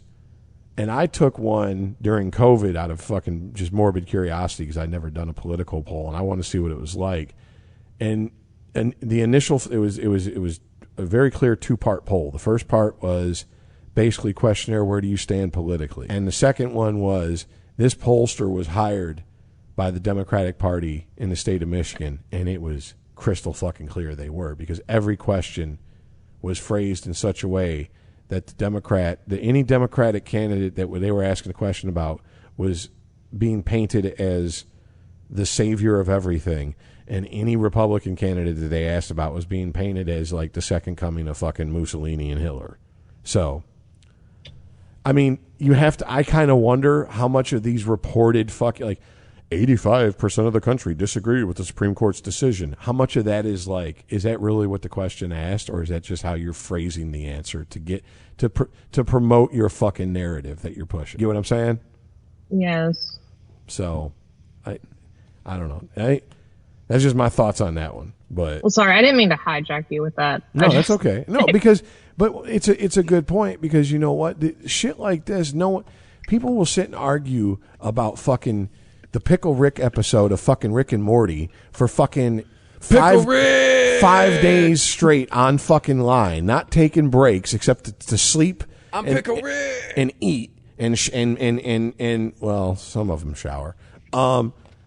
But we won't take the time to fucking sit and get into the specifics and break down and try to understand and have other people understand where we're coming from or our thought process on something. Don't ever apologize for that with me, because motherfuckers need to walk up to me on a daily basis and apologize for not doing that, in my opinion. Yes, because they're the dumb cocksuckers that got us in this fucking position. Stupid motherfuckers. So, fuck that. I don't care. Yeah, let's get lost in some intelligent conversation deeper than a puddle of piss. Oh, no, I know. Let's talk about Big Brother 23. Hey, so-and-so fuck so-and-so on this fucking reality show. Hey, let's talk about The Bachelor. Right. Anyways, sorry. But yeah, so, anything else, or have we pretty much gone through the subjects? I believe the wad has been shot. Can I say that in 2022? I mean, I just did. It's your show. You can do what you want. I mean, technically, it is your network. It's true. Name's on it at ChristopherMedia.net. And social media. Follow us at Gen Exhausted Pod on Twitter. Like us on Facebook. And when you're at ChristopherMedia.net, hit the Amazon banner. Hit the PayPal button. It's how you can help us out. And wherever you listen to us, rate us, review us. That's how you help other people find the podcast. So if you like it and you want to help other people find it, that's so you can help us out. Rate us and review us, please, and thank you. Other than that, we'll catch you next week. All right, later, guys. See ya.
Thank you for visiting ChristopherMedia.net.